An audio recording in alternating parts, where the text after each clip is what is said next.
We're leaving this house. Huh? I didn't understand what he meant. We're giving the house to Matt. What? What are you talking about? You can't make decisions like that on your own. Shut up, you don't get to talk back to me.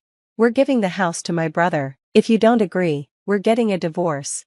At that moment, all the feelings I had left for my husband completely vanished. Fine, let's get a divorce then. My name is Sarah, and I'm 32 years old. I've been married to my husband, Tom, for 4 years. We wanted kids, but it never worked out, so it's just been the two of us. At one point, we thought about getting fertility treatments, but Tom said it would be fine if it was just us. I was so happy when he said that. I thought I could be happy spending the rest of my life with just him. But lately, things have been tough, and I can't say our life is happy anymore. Tom's parents both passed away recently. His dad died from cancer, and his mom, who was already sick, got worse and died shortly after. We've been busy dealing with the funerals and sorting out their property, so we haven't had much time to relax together as a couple.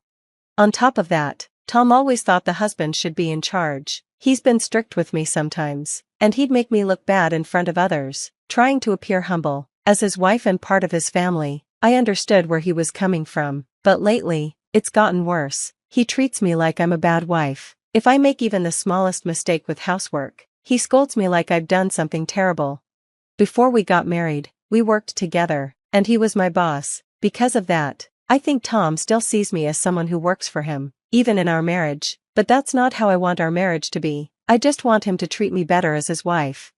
Not everything about him is bad, though. When we worked together, he gave me important projects to help me grow, but he'd always be there to help if I needed it. He listened to my concerns and made me feel like I could rely on him. He'd always say, "You did a great job." When we finished a project, at work, he was so charming that I completely fell for him. The real reason I decided to marry Tom was because he was there for me when I lost my uncle, who I was very close to. We had been dating for a year and a half before we got married. I quit my job and now work part-time while also doing the housework. Tom has been really busy lately and comes home late. He does a lot of overtime, usually getting home around 9:30 p.m. He's a manager, so I understand why it's hard for him.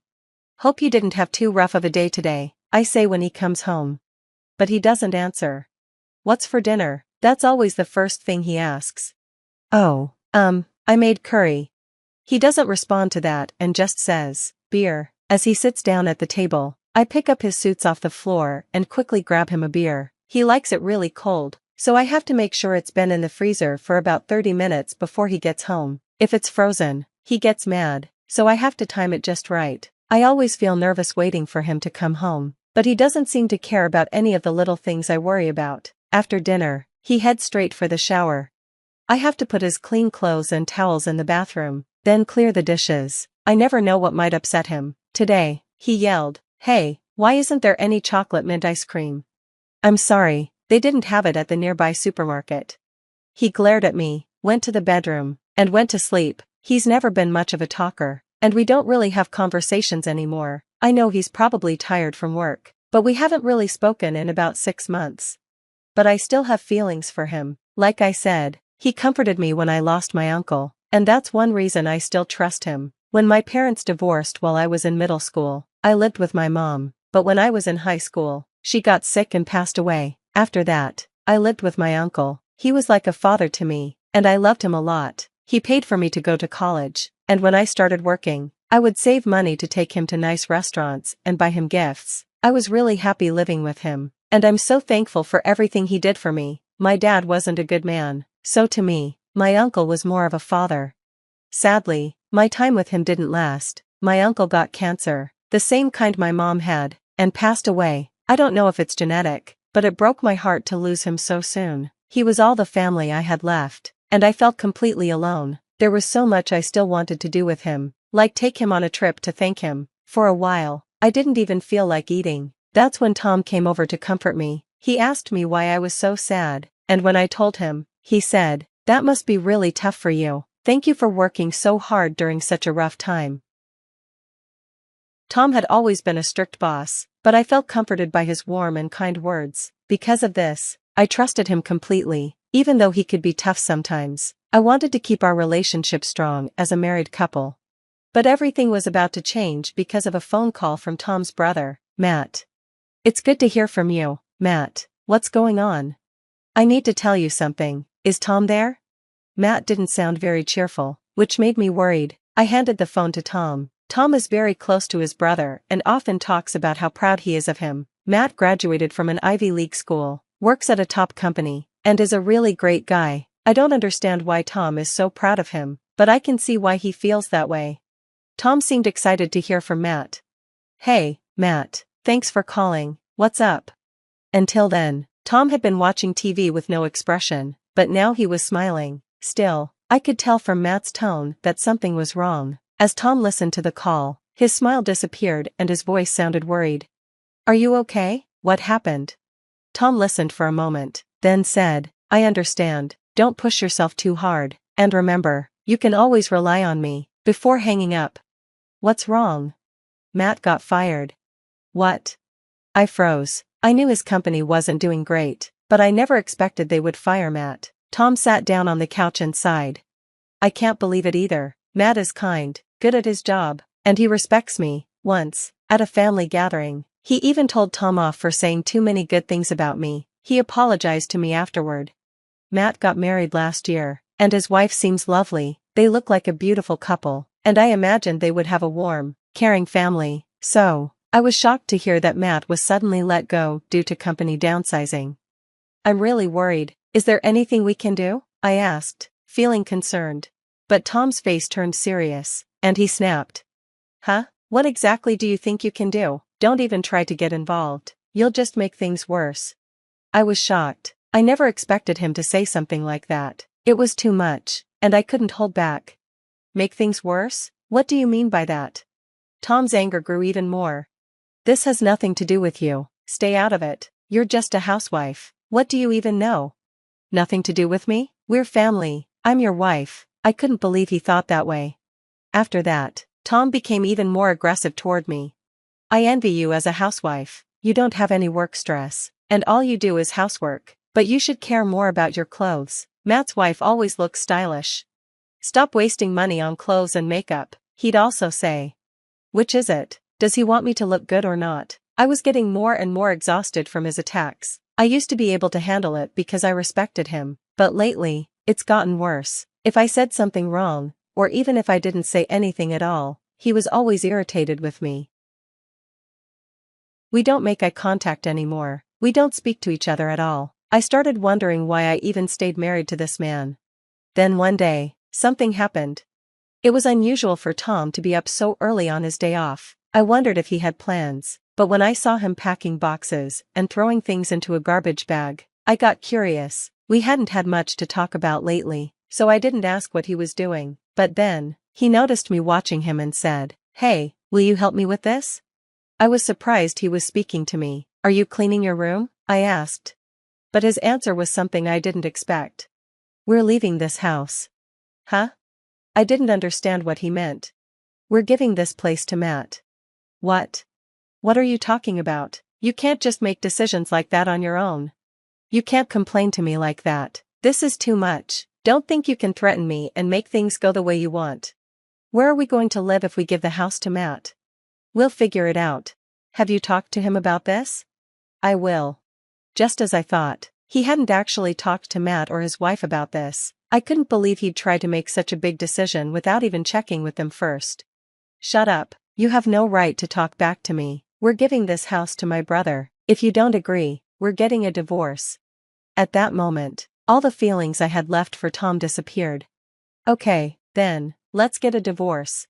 Tom looked surprised for a moment, but then said, "Okay, I'm serious, you know," and walked out. He came back soon, shouting, "Here are the divorce papers. Let's do it now." He threw the papers at me, and I signed them without saying a word. "Okay, I'll submit them." I went out to file the papers. When I got home, Tom was still packing his things. "It's done. I've submitted the papers." "Okay, now you pack your things too." I replied calmly, "What are you talking about? I'm not leaving." Tom looked furious. "What? Stop messing around and pack your stuff. I said we're giving this place to Matt." He didn't seem to get it, so I explained quietly, This house is in my name. It was originally my uncle's. What? You didn't forget, did you? I owned this house before we even got married. Tom's face turned pale when he realized what I meant. How are you going to give the house to Matt? It belongs to me. You never paid any property tax, did you? You act like it's your house. Now that we're divorced, you're the only one living here, I said. It seemed like Tom finally understood the situation. Wait, Sarah, I'm sorry, please, can you calm down? Excuse me, I'm completely calm, thank you very much. You're the one who should be calming down. If you think you own this place, did you feel like you owned everything just because you could order me around? I was grateful to you, and I respected you. You were there for me when I lost my uncle, and I relied on you at work, but now, you're just a husband who harasses me. Have you ever treated me properly? No, you treated me like I was just a housekeeper, and I can't take it anymore. I never want to see you again. I'm not giving this house to anyone, and you're the one leaving. You've packed your bags, so get out of my house right now. If you don't leave, I'll call the police. Tom is in shock and collapses onto the floor. After that, he rents a storage unit for his things and stays at a business hotel. Not long after, I hear he rented an apartment and started living there like nothing had happened.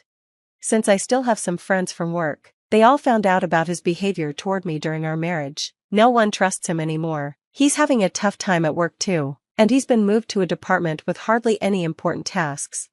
About a year after the divorce, I'm walking home from the store when I'm stopped by Tom. I try to ignore him, but he keeps following me, saying hey over and over. I finally turn to face him, scared, and say, please stop following me. What do you want? He says something I never expected. It's all your fault. Excuse me? How my parents died and how my brother got fired. I don't understand what you're talking about.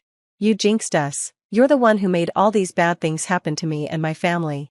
That's ridiculous. I have nothing to do with that. It's been one disaster after another since I married you. If I hadn't, I'd still be living happily. Oh really? What about you getting a promotion while we were married? That happened because of our marriage, right? And what about Matt marrying that lovely woman? That was also while we were together. I stay calm and respond. Just because your life isn't going well doesn't mean you can blame it on me. If you keep following me, I'll call the police. Tom drops his head and walks away. I file a restraining order against him and decide to call Matt. Matt answers and immediately apologizes for his brother. He explains that after our divorce, he was upset with Tom for trying to give the house to him without asking. He says he's been keeping his distance from Tom, as he felt Tom would cause trouble again. I realize Tom is upset because his brother distanced himself from him. That's his problem, not mine. Although Matt lost his job, his skills and experience helped him land a job as a general manager at another company, where he earns a higher salary than before. Hearing this, I know I didn't cause any bad luck for Tom's family. When I tell Matt about the restraining order, he says, I have no problem with that. It's the right thing to do.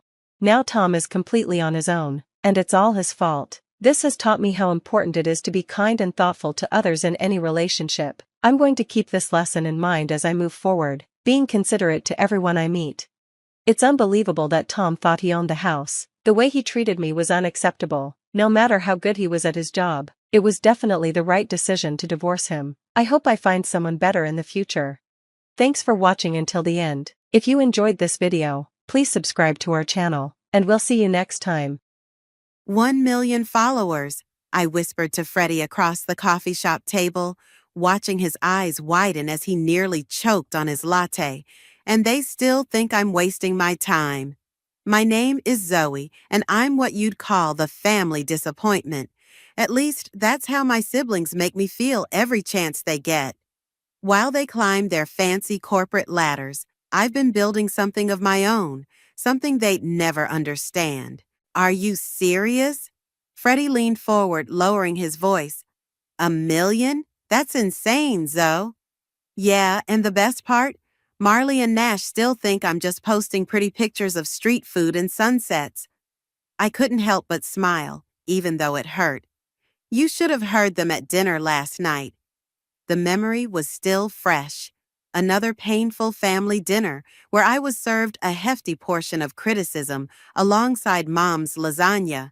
So, Zoe, Marley had started, using that condescending lawyer tone she'd perfected, Still playing around with that little travel blog of yours? I pushed my food around my plate. It's going well, actually. I just got back from Thailand and— Thailand? Nash interrupted, adjusting his expensive tie. Please tell me you're not burning through your savings for these little adventures. I'm not burning through anything, I said quietly, knowing they wouldn't believe the truth anyway. The blog pays for itself. Honey, Marley reached across the table, patting my hand like I was a child. I know you want to follow your dreams, but maybe it's time to think about a real career. I could get you an interview at my firm. Filing clerk positions are perfect for someone with your experience. Back in the coffee shop, Freddie's voice pulled me from the memory. Why don't you just tell them? Show them your analytics, your sponsorship deals. I took a sip of my Americano. Would you believe me if I told you I've tried? Last month, I mentioned a hotel partnership in Barcelona. Nash laughed and asked if they were paying me in continental breakfast vouchers. Your siblings are jerks, Freddie declared, not for the first time. The worst part is, they think they're helping, protecting me from ending up like Aunt Lexi. The artist aunt they never talk about? Yeah, she chased her dreams of becoming a painter. Now she lives in a tiny apartment in Portland, selling watercolors on Etsy. They use her as a cautionary tale. My phone buzzed. Another notification from my blog. A luxury resort in the Maldives wanted to collaborate. The irony wasn't lost on me. I made more in a month than Nash did in his quarterly bonuses. I hesitated playing with my coffee cup. I wish they could see me, really see me. Freddie's eyes lit up with that dangerous spark that usually preceded his best or worst ideas. So, make them see you. What do you mean? You've got the means, right? Do something big, something they can't ignore. I pulled out my laptop, opening my travel planning folder. Actually, I've been thinking about something. They've always talked about wanting to do this fancy European vacation together, the kind with private tours and 5-star hotels. Okay, Freddie leaned in. What if I funded it, the whole thing? First-class flights, luxury suites, the works. They'd never know it came from my little blog. The plan had been forming in my mind for weeks, but saying it out loud made it feel real. That's either brilliant or terrible, Freddie said. Maybe both. My phone buzzed again. This time it was a text from Marley. Family dinner tonight. Mom's making pot roast. Please wear something professional for once. I showed Freddie the text. See what I mean? They treat me like I'm 16. So what are you gonna do? I closed my laptop with a decisive click. I'm going to plan the most amazing family vacation they've ever dreamed of. And then, I smiled, feeling a mix of excitement and guilt. I'm going to turn it into the most viral blog series they'll never see coming. You're going to document the whole thing? Every perfect curated moment. They want to treat me like a joke? Fine. But they're about to become part of a story they didn't know they were starring in. Freddie whistled low. This could backfire spectacularly. You know that, right? Probably, I admitted, standing up and gathering my things. But I'm tired of being the family cautionary tale. Sometimes you have to risk everything to gain anything. As I headed to my car to prepare for another family dinner, my phone lit up with more notifications. Another sponsored post hit 100,000 likes. A travel magazine wanted an interview. A tourism board offered an all-expenses-paid trip to New Zealand. And my siblings thought I was just playing around with a little blog. Tonight, I'd sit through their well-meaning criticism one more time. But soon, very soon, they'd learn what their little sister was really capable of. The question was, would it bring us closer together or tear us apart completely? You want to do what? Freddie's voice crackled through my phone speaker as I paced my apartment, surrounded by travel brochures and sticky notes. Book the whole thing. Tonight, I clicked through luxury hotel websites, my cursor hovering over the Reserve Now button. Before I lose my nerve. And you're sure about this? The memory of last night's family dinner was still fresh. Another masterclass in subtle undermining from my siblings. Pass the salt, Zoe, Nash had said, then added with a smirk, unless you're too busy photographing your mashed potatoes for your followers. Actually, I'd replied, forcing a smile, I was thinking about planning a family trip. That got their attention. Marley had lowered her wine glass, exchanging a look with Nash. A trip? She'd asked carefully, like she was talking to a child suggesting we all fly to the moon. Honey, those kinds of vacations are expensive. Maybe start smaller, like a weekend at the lake? I'm thinking bigger, I'd said, heart pounding. 2 weeks in Europe, first class everything. Nash had nearly choked on his pot roast. And how exactly are you planning to fund this little adventure? Blog exposure? I'll handle everything, I'd said firmly. All expenses. Consider it my treat. The silence that followed was deafening until Marley broke it with a patronizing laugh. Oh, sweetie, that's ambitious. But maybe we should wait until you have a more stable income stream. Now, staring at my laptop screen, I pulled up my bank account. The numbers made me smile. 6 figures from sponsored content alone, not counting my passive income streams. Freddie, I've never been more sure of anything. Okay, talk me through the plan again. I clicked through my meticulously organized spreadsheet. 2 weeks, hitting all their dream destinations: Paris, Rome, Barcelona, 5-star hotels, private tours, Michelin star restaurants, the works. And they have no idea you can afford this? Remember last month when Nash was bragging about his bonus? It wouldn't cover 2 nights at the hotels I'm booking. My phone pinged with a new email, another brand wanting to collaborate. I ignored it, focusing on the bookings. There, I said, hitting the final confirmation button. First-class flights booked. No turning back now. When are you going to tell them? Family brunch tomorrow. I closed my laptop, feeling a mix of excitement and anxiety. I already texted Mom to make sure everyone's coming. The next morning, I walked into our favorite brunch spot, clutching an envelope filled with printed itineraries. Marley and Nash were already there, both in their Sunday best, while I wore my usual jeans and a comfortable sweater. Well, look who finally made it, Marley said, checking her watch. We were starting to worry you'd gotten lost documenting the local coffee scene. I slid into my seat, waiting until after we'd ordered to pull out the envelope. Remember what I mentioned at dinner? Your imaginary European vacation? Nash chuckled. How could we forget? I spread the documents across the table. Not imaginary anymore. Everything's booked. We leave in 3 weeks. The silence was delicious. Marley picked up a flight confirmation, her perfectly manicured fingers trembling slightly. These are first-class tickets. 4 Seasons Paris, Nash muttered, flipping through the hotel reservations. Private tour of the Vatican, yacht day in Barcelona. His face went pale. Zoe, this is easily a 6-figure trip. I know, I said calmly, sipping my mimosa. Like I said, my treat. But how? Marley started. Does it matter? I interrupted, surprising myself with my confidence.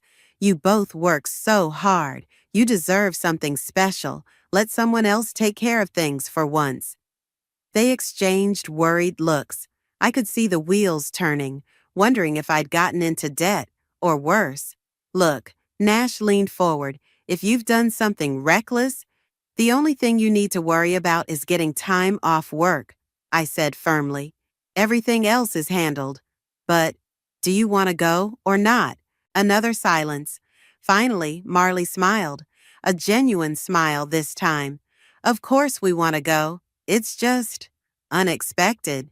Sometimes the best things are, I replied, thinking about my blog's first viral post, the one that changed everything. As we finished brunch, discussing passport renewals and packing lists. I felt a twinge of guilt about my hidden agenda. But then Nash made another crack about my cute little Instagram hobby, and the guilt evaporated. Later that night, I opened my blog's admin panel and started drafting the first post of what would become my most ambitious series yet, Family Dreams, an influencer's secret gift. "You've started the countdown now," Freddie texted. "No going back." I looked at the family photo from brunch, already edited and ready to post. My siblings' smiling faces, completely unaware they were about to become the stars of a story that would change everything. "Good," I typed back. "It's about time they saw what their little sister can do." "Oh my God, this is first class?" Marley squealed, settling into her pod seat. "I've never seen legroom like this." I hid my smile behind my camera, pretending to adjust settings while capturing her childlike excitement. If only she knew how many times I'd flown this way for blog work. Nash was already reclining his seat, accepting a glass of champagne from the flight attendant. "This is insane, Zoe. I still can't believe you pulled this off." "Just wait until you see the hotels," I replied, snapping another candid shot of him sipping champagne. Perfect for the blog post I'd already titled From Skeptics to Believers, a family's first taste of luxury travel. As we took off, I couldn't help but notice how different they both were away from their usual environments. No power suits, no briefcases, no condescending comments about my career choices. Just pure, unfiltered joy. "Look at these amenities." Marley was going through her travel kit like a kid at Christmas. "Is this real La Mer cream?" "Only the best for my favorite siblings," I said, the words tasting bittersweet. Halfway through the flight, Nash leaned across the aisle. "Seriously, Zoe, how did you afford all this?" "Magic," I winked, pulling out my laptop. "Now smile for the camera. The lighting's perfect." "Always with the photos." He rolled his eyes, but posed anyway. "At least let me see them before you post them on your little blog." I nodded, knowing these shots would stay private until the perfect moment. My real followers would have to wait for the big reveal. 8 hours later, we landed in Paris. The look on their faces when our private driver held up a sign with our names was priceless. "A Mercedes?" Marley whispered as we approached the sleek black vehicle. "Zoe, this is too much." "Nothing's too much for family," I replied, discreetly filming their reactions for my Instagram stories. The Four Seasons George V left them speechless. Marley actually gasped when we entered our suite, running from room to room like a teenager. "There must be some mistake," Nash said, staring at the Eiffel Tower view. "This suite is bigger than my apartment." "No mistake." I set up my tripod by the window. "Come on, family photo time before we unpack." "You and that camera," Marley laughed, but she was already fixing her hair. "At least you're documenting everything properly." If only she knew. That evening, over dinner at a rooftop restaurant, Marley scrolled through her phone. "Oh my God, look at this travel blog I found. They stayed in this exact suite last month. The photos are amazing." My heart skipped a beat. "Oh? Yeah, some influencer with a huge following. Their European guides are incredible." She showed me the screen, my own blog post staring back at me. "We should follow their recommendations while we're here." Nash peered over her shoulder. "Wow, they really know their stuff. Professional photos, insider tips. This is what travel blogging should look like, Zoe. Maybe you could learn something." I took a long sip of wine, suppressing both a laugh and a scream. Maybe I could. Later that night, after they'd gone to their rooms, I sat on my balcony updating my private Instagram story. Day 1, they're literally reading my blog for travel tips without realizing it's mine. Stay tuned, followers. This is just getting started. Freddie replied instantly. "The irony is killing me. How are you keeping a straight face?" "Practice," I typed back. "Years of practice." The next morning, we had a private tour of the Louvre before opening hours. Our guide, Sophie, was one of my regular collaborators. "Zoe?" she exclaimed when she saw me, then caught my subtle head shake. "Oh, welcome to the Louvre. Shall we begin?" As we walked through the empty halls, Sophie sharing her expertise, I noticed Marley and Nash actually listening to me for once when I added historical facts I'd learned from my previous visits. "How do you know all this?" Nash asked, genuinely impressed. "Oh, just picked it up from my little blog research," I said casually, watching his face fall slightly as he remembered to be dismissive. By dinner, my siblings were transformed. Gone were the power-playing professionals, replaced by wide-eyed travelers soaking in every moment. "This is incredible," Marley said over our third course. "I've never felt so free." "It's like being in a dream," Nash agreed, then looked at me curiously. "You seem so comfortable with all this luxury, Zoe, like you've done it before." I shrugged, adjusting my camera settings. "I guess I'm just good at adapting." As they chatted about tomorrow's plans, I uploaded the day's photos to my private folder, already writing captions in my head. Soon, very soon, they'd see themselves through my lens and finally understand exactly what their little sister was capable of. "More wine?" I offered, raising my glass. "Here's to family surprises." They clinked glasses enthusiastically, completely unaware they were toasting to their own imminent revelation. "Just a little to the left, Marley." "Perfect." I adjusted my camera settings as my sister posed against the Roman Colosseum's ancient walls. "Now look slightly up, like you're lost in thought." "You're getting really good at this," she admitted, following my directions. "These photos are actually starting to look professional." I bit back a response about my $500,000 camera being pretty professional already. "Thanks, I've had some practice." My phone buzzed. Another email from Travel and Leisure magazine about my viral Rome series from last year. I quickly dismissed it. "Nash, you're up," I called to my brother, who was busy texting his office. "The lighting's perfect right now." He groaned but complied, walking over. "More photos? Don't you have enough for your blog already?" "Trust me," I smiled, positioning him just right. "These will be worth it." As I snapped away, a group of tourists nearby started whispering and pointing. I knew that look. They'd recognized me from my blog. Thankfully, Marley and Nash were too absorbed in checking their own photos to notice. "Miss," one of the tourists approached hesitantly, "are you the one who wrote the Hidden Gems of Rome series?" I quickly shook my head, making a subtle, "please don't" gesture. "Oh no, sorry, just another tourist." The fan looked confused but caught my drift and walked away. Nash looked up from his phone. "What was that about?" "Nothing.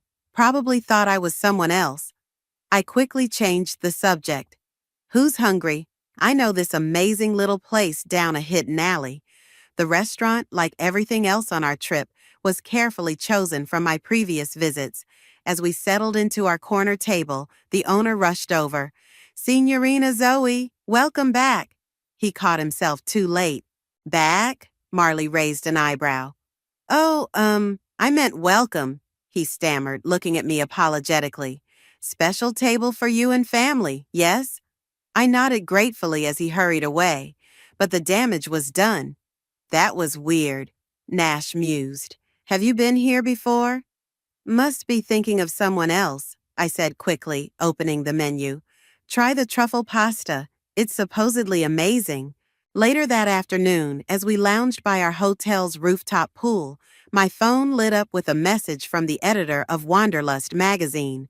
"Love the mysterious family vacation posts you're teasing. When can we expect the full story?"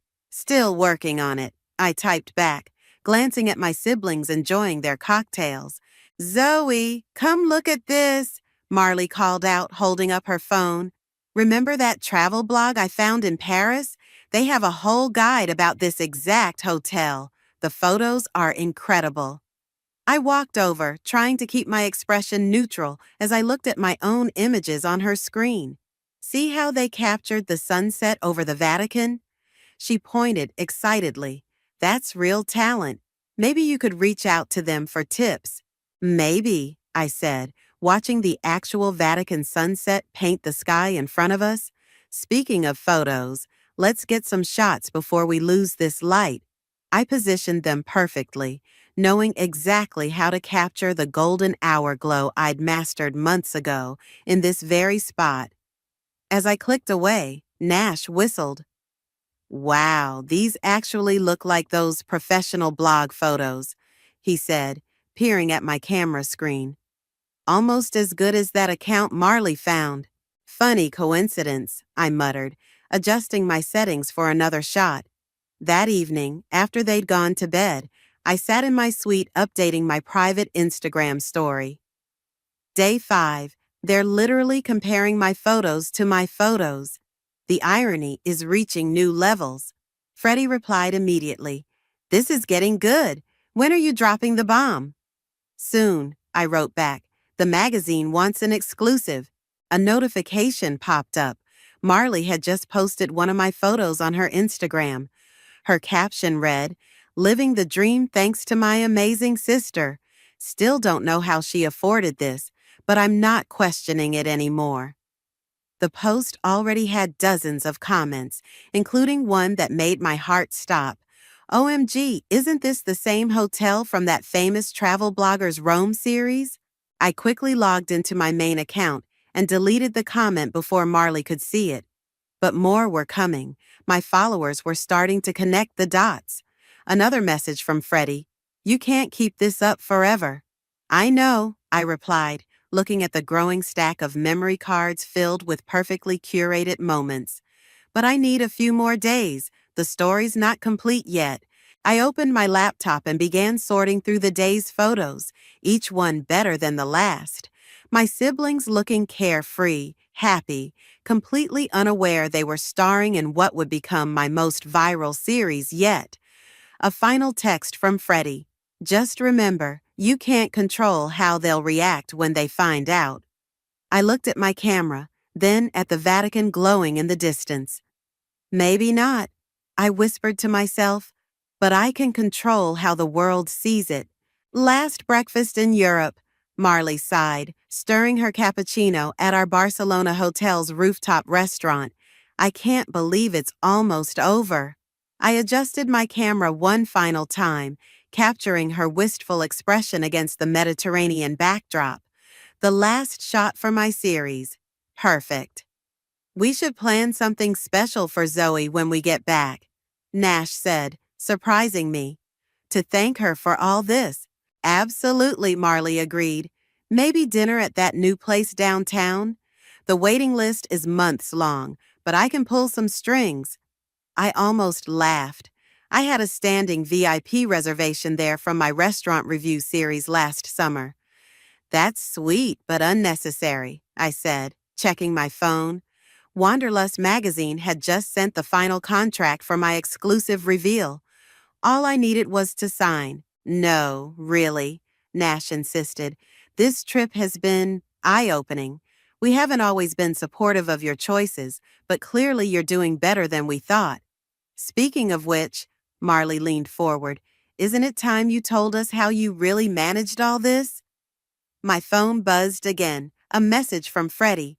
They're starting to figure it out. Your latest Instagram story is blowing up. Let's just enjoy our last day, I deflected, standing up. We have that private yacht tour in an hour. On the boat, as we cruised along the coast, I felt the weight of my laptop in my bag. The blog post was ready. One click would change everything. Hey, Nash called from the bow. Come take our picture. I raised my camera, capturing them against the sparkling water. They looked so happy, so different from the judgmental siblings who'd mocked my little hobby for years.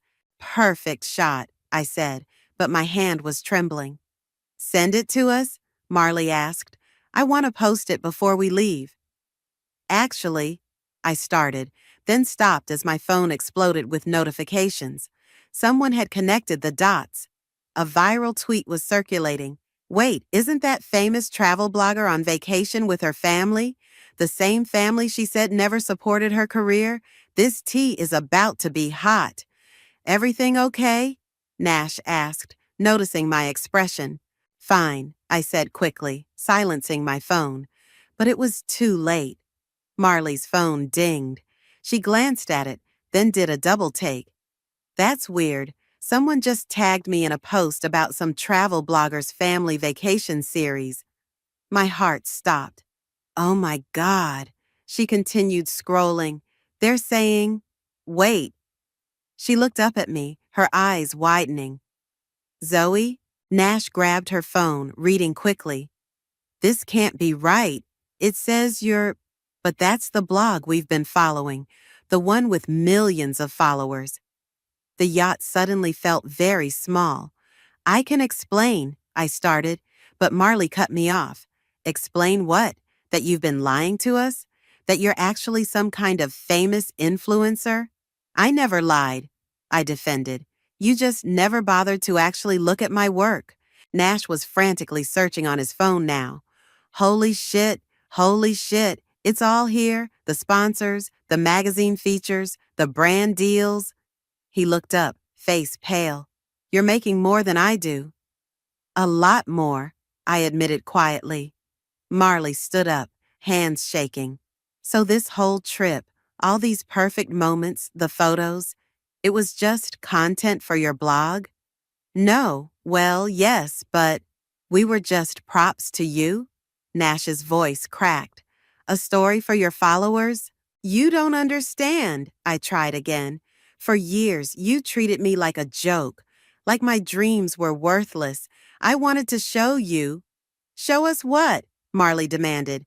That you could manipulate us, use us for clicks. That I succeeded, I shouted, finally snapping. That while you were mocking my little blog, I was building something huge, something real. The silence that followed was broken only by the waves against the boat. The post goes live tonight, I said quietly. Wanderlust magazine has the exclusive Family Dreams, funded by Fantasy, how a travel blogger gave her skeptical siblings the trip of a lifetime. Take it down, Nash said immediately. I can't. The contracts are signed. Marley laughed bitterly. Contracts, of course. Everything's content for you, isn't it? Even your own family. She turned away, staring at the horizon. Nash just shook his head, walking to the other end of the boat. I sat alone in the middle, my camera heavy in my hands.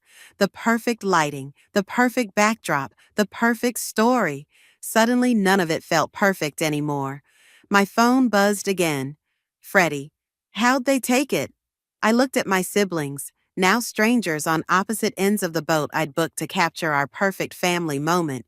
They hate me, I typed back. Was it worth it? I watched as Marley wiped away tears, as Nash deleted photos from his phone. The story would go viral. My following would explode. Brands would line up for collaborations. But as we sailed back to shore in silence, I wasn't sure I knew the answer anymore. The flight home was nothing like our excited departure. Marley switched seats to sit far away from me, and Nash kept his noise-canceling headphones on the entire time, pointedly ignoring my existence. My phone hadn't stopped buzzing since the article went live. The story was everywhere. Travel blogger's epic revenge, treats dismissive siblings to luxury vacation. Viral, how one influencer proved her worth to doubtful family. The ultimate clapback, inside the most expensive I told you so ever. Turn it off, Nash snapped when he caught me looking at the headlines. Haven't you documented enough? I silently put my phone in airplane mode. But the damage was done. Our story was trending on every platform. Back home, I walked into my apartment to find Freddie waiting with takeout and a concerned expression. That bad, huh? Worse, I collapsed onto my couch. They won't even look at me. My phone rang. Another media request. Good Morning America this time. They want me to go on tomorrow, I said, staring at the email. to talk about turning family doubt into digital success. Are you going to do it? Before I could answer, my door burst open. Marley stormed in, still wearing her travel clothes, with Nash right behind her. "You're trending on Twitter," she screamed, throwing her phone at me. "Do you have any idea what this is doing to my reputation? My clients are calling. My boss saw it too," Nash added, his voice cold. "Asked if I needed financial advice from my influencer sister." "I never meant," I started. "Never meant what?" Marley cut me off. "To humiliate us? To expose our private moments to millions of strangers? To make us look like villains in your little revenge story? You did that yourselves." I stood up, finally finding my voice. "Every time you mocked my work, every time you treated me like a failure." "So you set us up," Nash interrupted. "Played us like we were just characters in your content." "No, I wanted you to see." "See what?" Marley's voice cracked. "That our little sister is a manipulative genius? Congratulations, we see it now." Freddie stepped between us. "Maybe everyone should calm down." "Stay out of this," Nash warned. "You probably knew about it all along." "Of course he knew," I said, "because unlike you, he actually supported me. He saw what I was building while you were busy looking down on me." "Building what?" Marley laughed bitterly. "A brand based on exploiting your family?" My phone buzzed again. Another notification. Marley grabbed it before I could stop her. "Join us tomorrow as viral sensation Zoe discusses her groundbreaking series about family redemption," she read aloud. "Redemption? Is that what you're calling this?" "The media's spinning it their way," I tried to explain. "I can decline the interview." "Don't bother," Nash said. "You've already gotten what you wanted. We look like fools, and you're the brilliant success story. That's not—" "You know what the worst part is?" Marley's voice was quiet now. "Those moments on the trip, when we were actually connecting, actually seeing you differently, they were real for us. But for you, they were just content." "They were real for me, too," I protested, tears starting to fall. "Everything I showed you, the hotels, the experiences, that's my real life, the life you never believed I could have. And now everyone knows how stupid we were not to believe in you," Nash said. Message received, loud and clear. He turned to leave but paused at the door. "Hope the likes were worth it, Zoe." Marley followed him, but stopped too. "Mom's devastated, by the way. She can't believe her children have become a viral sensation for all the wrong reasons." The door slammed behind them, leaving me standing in my apartment, surrounded by the evidence of my success. Expensive camera equipment, luxury brand gifts, travel memorabilia from around the world. Freddie touched my shoulder gently. "Maybe give them some time." "Time for what?" I wiped my eyes. "To forgive me for proving them wrong? For having the career they said I'd never have?" My laptop pinged, an email from my agent. The story had broken all previous engagement records. Brands were lining up for partnerships. My follower count was skyrocketing. "Congratulations," Freddie said softly. "You won." I stared at my screen, at the photos of my siblings looking happy and carefree. Photos I'd carefully crafted to tell my story of triumph. Then why does it feel like I lost everything? My phone lit up again. "Good Morning America following up about tomorrow's interview." "What are you going to do?" Freddie asked. I looked at the last family photo we'd taken in Barcelona before everything fell apart. We were all smiling, genuine smiles, not knowing it was the last time we'd be happy together. "I'm going to tell the truth," I said, picking up my phone. "All of it, even the parts that don't make me look good. That could hurt your brand." "Maybe," I agreed, starting to type my response. "But I've already hurt something more important." "We're live in 3, 2, 1. The producer pointed at me as the cameras started rolling. "With us today is travel influencer Zoe, whose recent viral story about treating her skeptical siblings to a luxury European vacation has captured the internet's attention. The host began. Zoe, welcome. I shifted in my chair, ignoring the teleprompter with its suggested talking points about sweet revenge and proving the haters wrong. Thanks for having me, I said, then took a deep breath. But I need to set the record straight. The host's practiced smile flickered. This wasn't the script. I've read the headlines, I continued, about revenge and proving people wrong. But that's not the whole story. Tell us what really happened, she encouraged, recovering quickly. I hurt my family, I said simply. I took their private moments, their trust, and turned it into content. Yes, they doubted my career choice. Yes, they were dismissive. But what I did, I became exactly what they feared, someone who'd sacrifice anything for views. The host glanced nervously at her producers. This wasn't the uplifting success story they'd planned. But your blog, your success, it proved them wrong, didn't it? My success proved I could make money, but the way I handled it proved I could lose my soul doing it. My phone buzzed in my pocket. Probably Freddie watching live, or my agent having a meltdown. So you regret the trip? The host pressed. I regret the manipulation, those moments of joy you see in the photos. They were real. My siblings were genuinely happy, genuinely connecting with me, and I ruined it by turning it into a public spectacle. The producer was making frantic cutting motions, but I kept going. To my followers watching this, success isn't worth destroying your relationships. And to my family, I looked directly into the camera.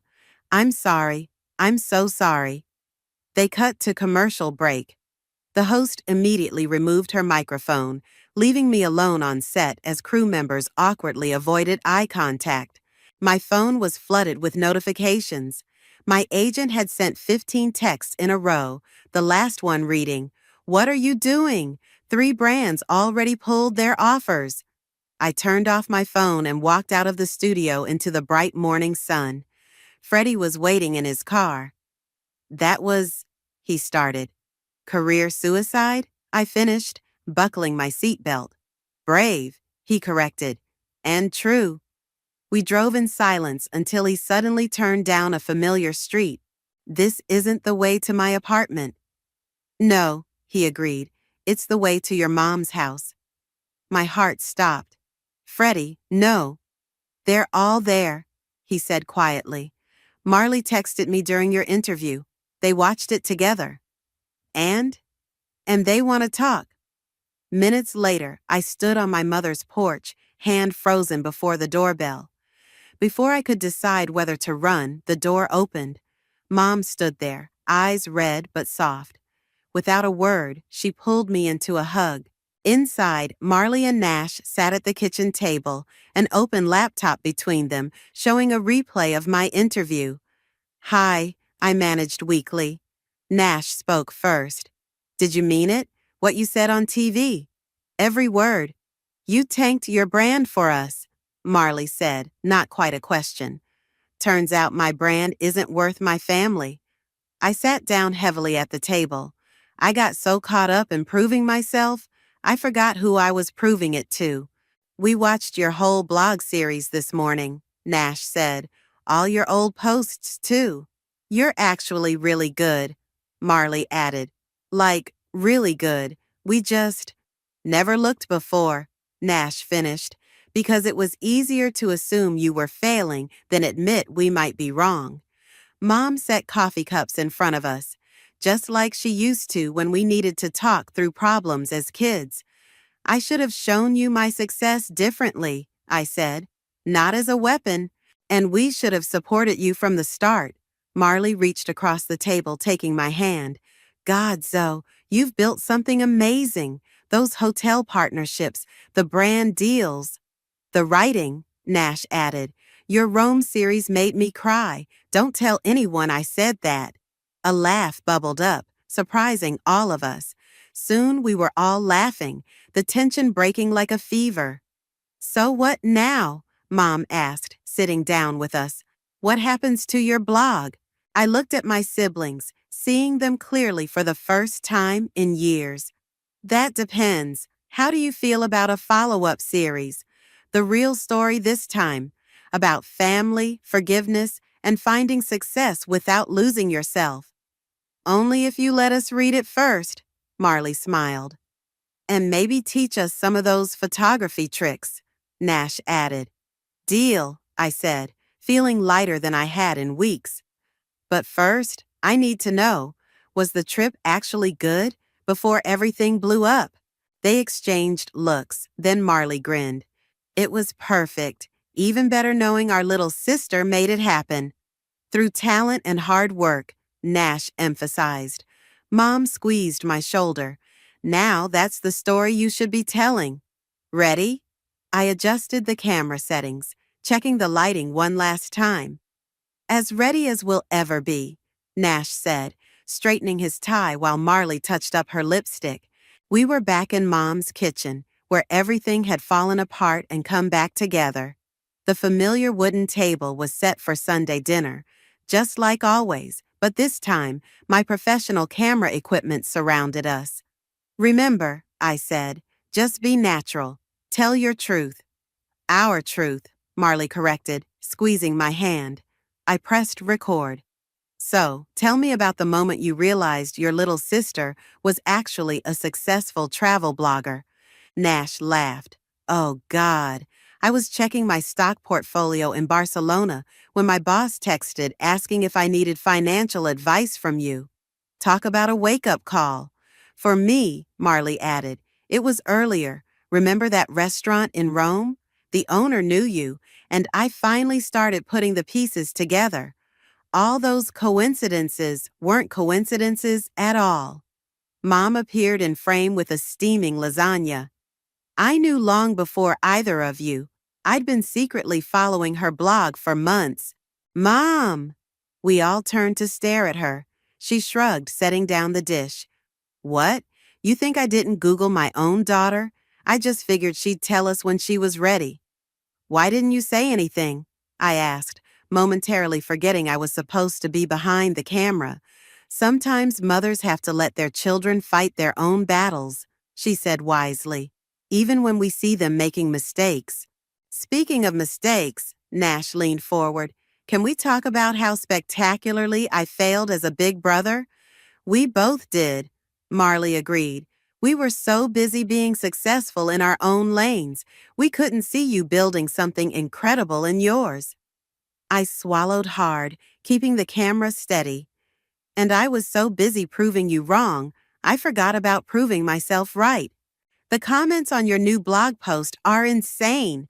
Nash pulled out his phone. Listen to this one. Finally, an influencer telling the real story about family, success, and redemption. No filters, just truth. The brands are coming back too, Marley added. Turns out authenticity sells better than revenge. Mom started serving the lasagna, the same recipe she'd made the night I first mentioned the European trip. You know what I love most about this new series? You're all working on it together. She was right. After my TV confession, something had shifted. Marley had offered her legal expertise for my contracts. Nash had started helping with my investment strategy, and I was teaching them both about social media, watching them discover a world they'd dismissed for so long. Okay, final question, I said, adjusting the frame to include all of us. What would you tell other families dealing with doubt and different definitions of success? Look closer, Nash said immediately. That thing you think is just your sister's hobby might be the next big thing. Support each other, Marley added. Success doesn't look the same for everyone. Mom smiled, passing the garlic bread. And remember that family is more important than followers. I set the camera to auto record and joined them at the table. You know, this isn't the ending I planned for my viral series. It's better, Marley said. It's real. Speaking of real, Nash pulled an envelope from his jacket. We have something for you. Inside was a printed itinerary. I recognized the format. It was from my favorite luxury hotel chain. "What's this?" "We're taking you on vacation," Marley explained. "All of us, no hidden agendas, no secret blog posts, just family." "But," I stared at the booking. "This is expensive." "Well," Nash grinned, "turns out when your sister is a famous influencer, you can get pretty good deals." "Plus," Marley added, "we've been saving up. Time to invest in what really matters." Mom raised her wine glass. "To new beginnings?" We clinked glasses, and I didn't even reach for my camera to capture the moment. Some things were better lived than documented. "Oh," Nash suddenly remembered something. "Tell her about the call you got this morning, Marley." My sister grinned. "Netflix wants to option your story. They think it could make an interesting documentary about social media, family dynamics, and redemption." "What did you tell them?" "I told them they'd have to talk to my sister's legal team." "That's me, by the way. I'm your legal team now." "And I'll handle the financial negotiations," Nash added. I looked around the table at my family, really looked at them. No camera lens, no filter, no agenda, just us, together, finally seeing each other clearly. "So," Mom passed the salad, "where are we going on this family vacation?" "Actually," I smiled, "I have some ideas about that. But this time, we'll plan it together." The camera kept rolling, capturing our laughter, our plans, our reconciliation. But the real story, the one that mattered most, was happening off-screen, around a simple kitchen table, over Mom's lasagna, and endless possibilities. I should have known something was wrong when I saw my sister's smirk.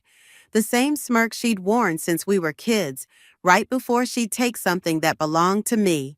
My name is Mila, and this was supposed to be my perfect 28th birthday celebration. The restaurant's private room buzzed with conversation and laughter. Crystal glasses clinked, and the warm glow of pendant lights cast everyone in a flattering light.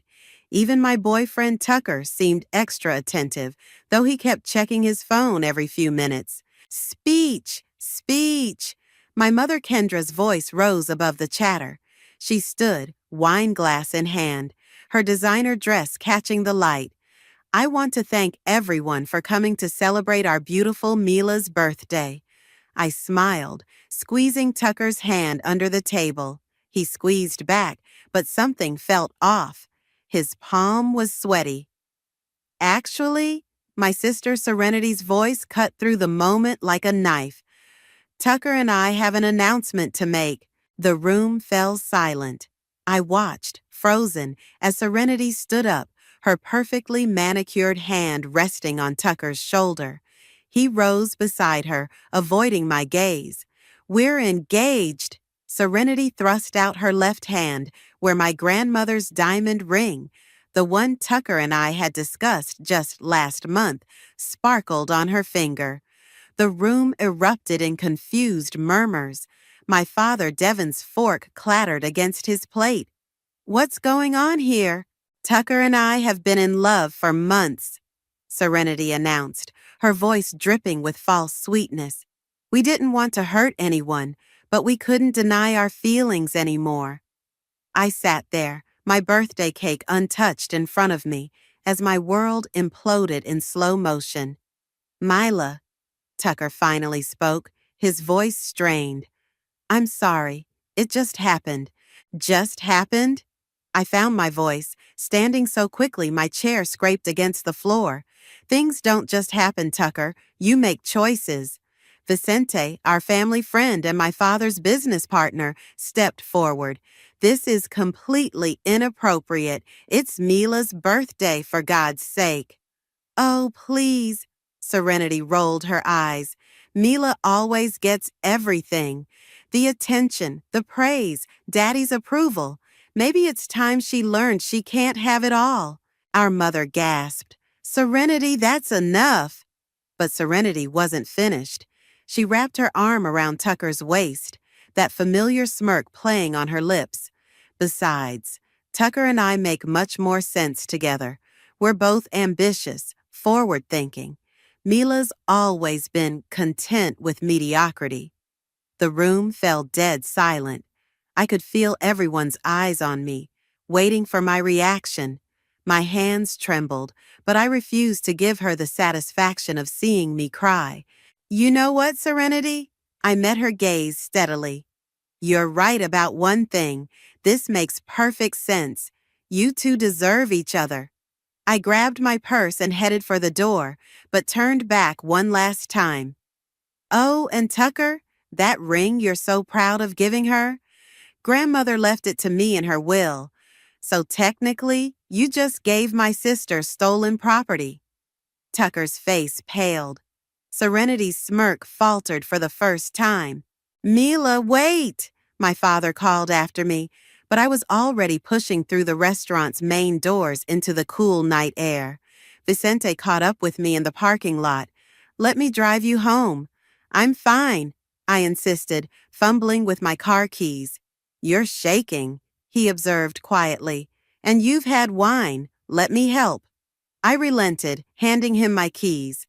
As we drove in silence, my phone buzzed repeatedly with messages. Probably my parents, maybe even Tucker trying to explain. I turned it off. You handled that with incredible grace, Vicente said finally. I laughed bitterly. Grace? I just had my birthday ruined, my boyfriend stolen, and my sister. I trailed off, remembering something. Vicente, last week when you mentioned those discrepancies in the company accounts, was Serenity involved with those reports? He glanced at me sharply. Why do you ask?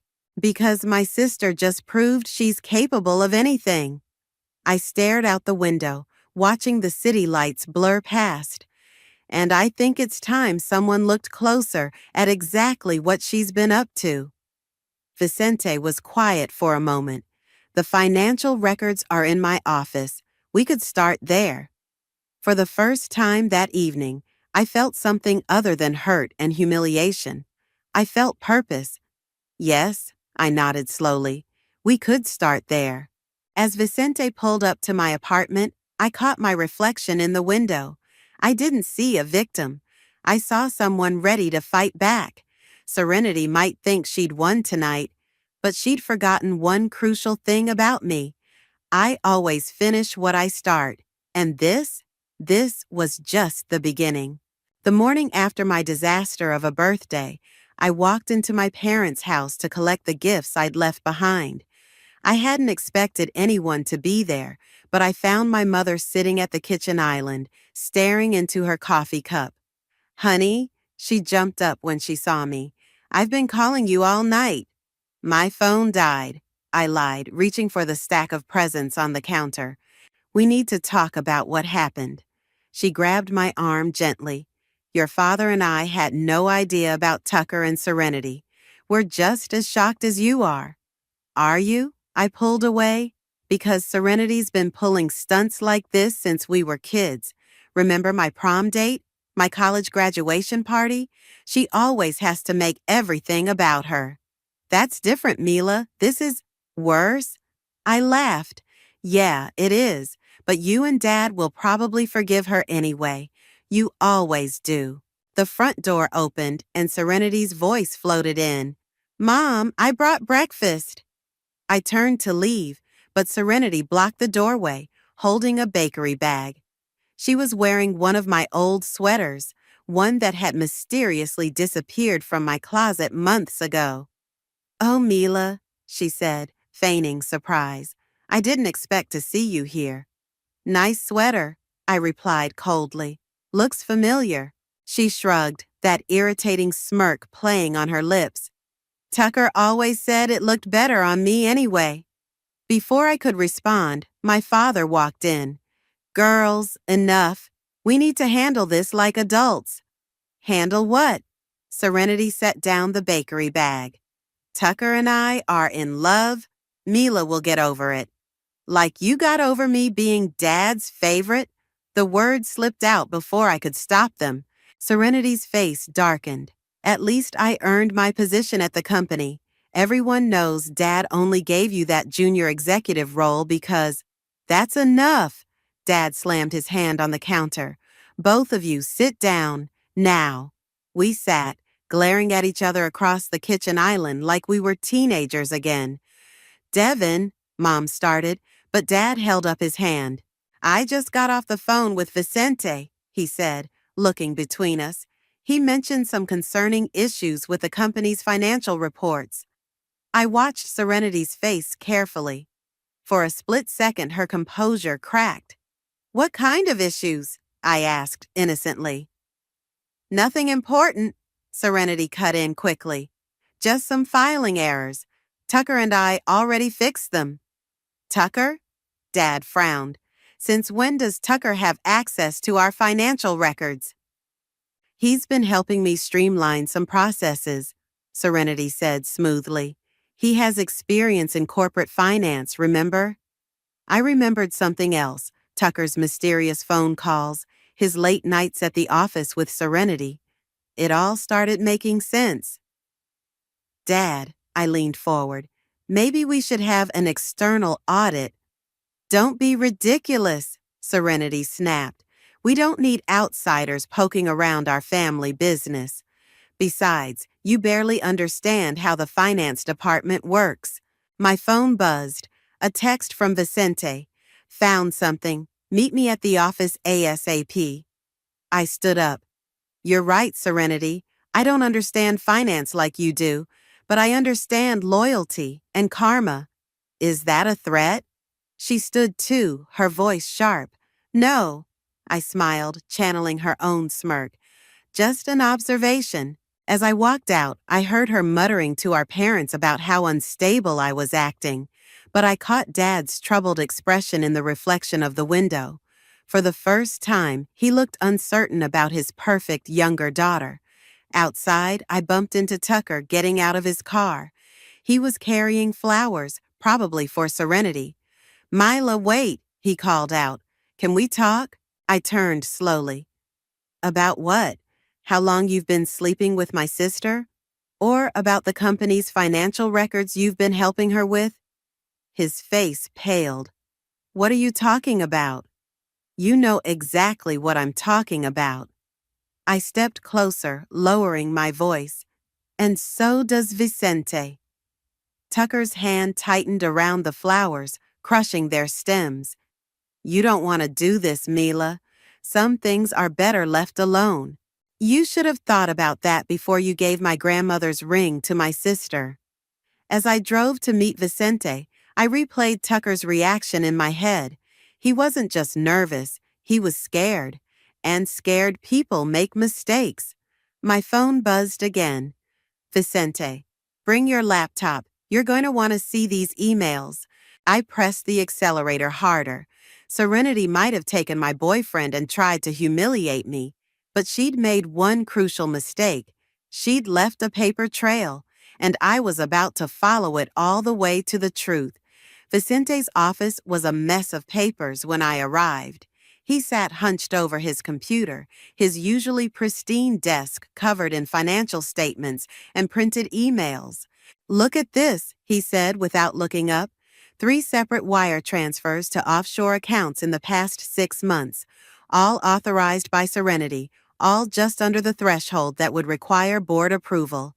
I leaned over his shoulder, scanning the numbers. That's over $500,000, and that's just what I've found so far. He clicked through several emails.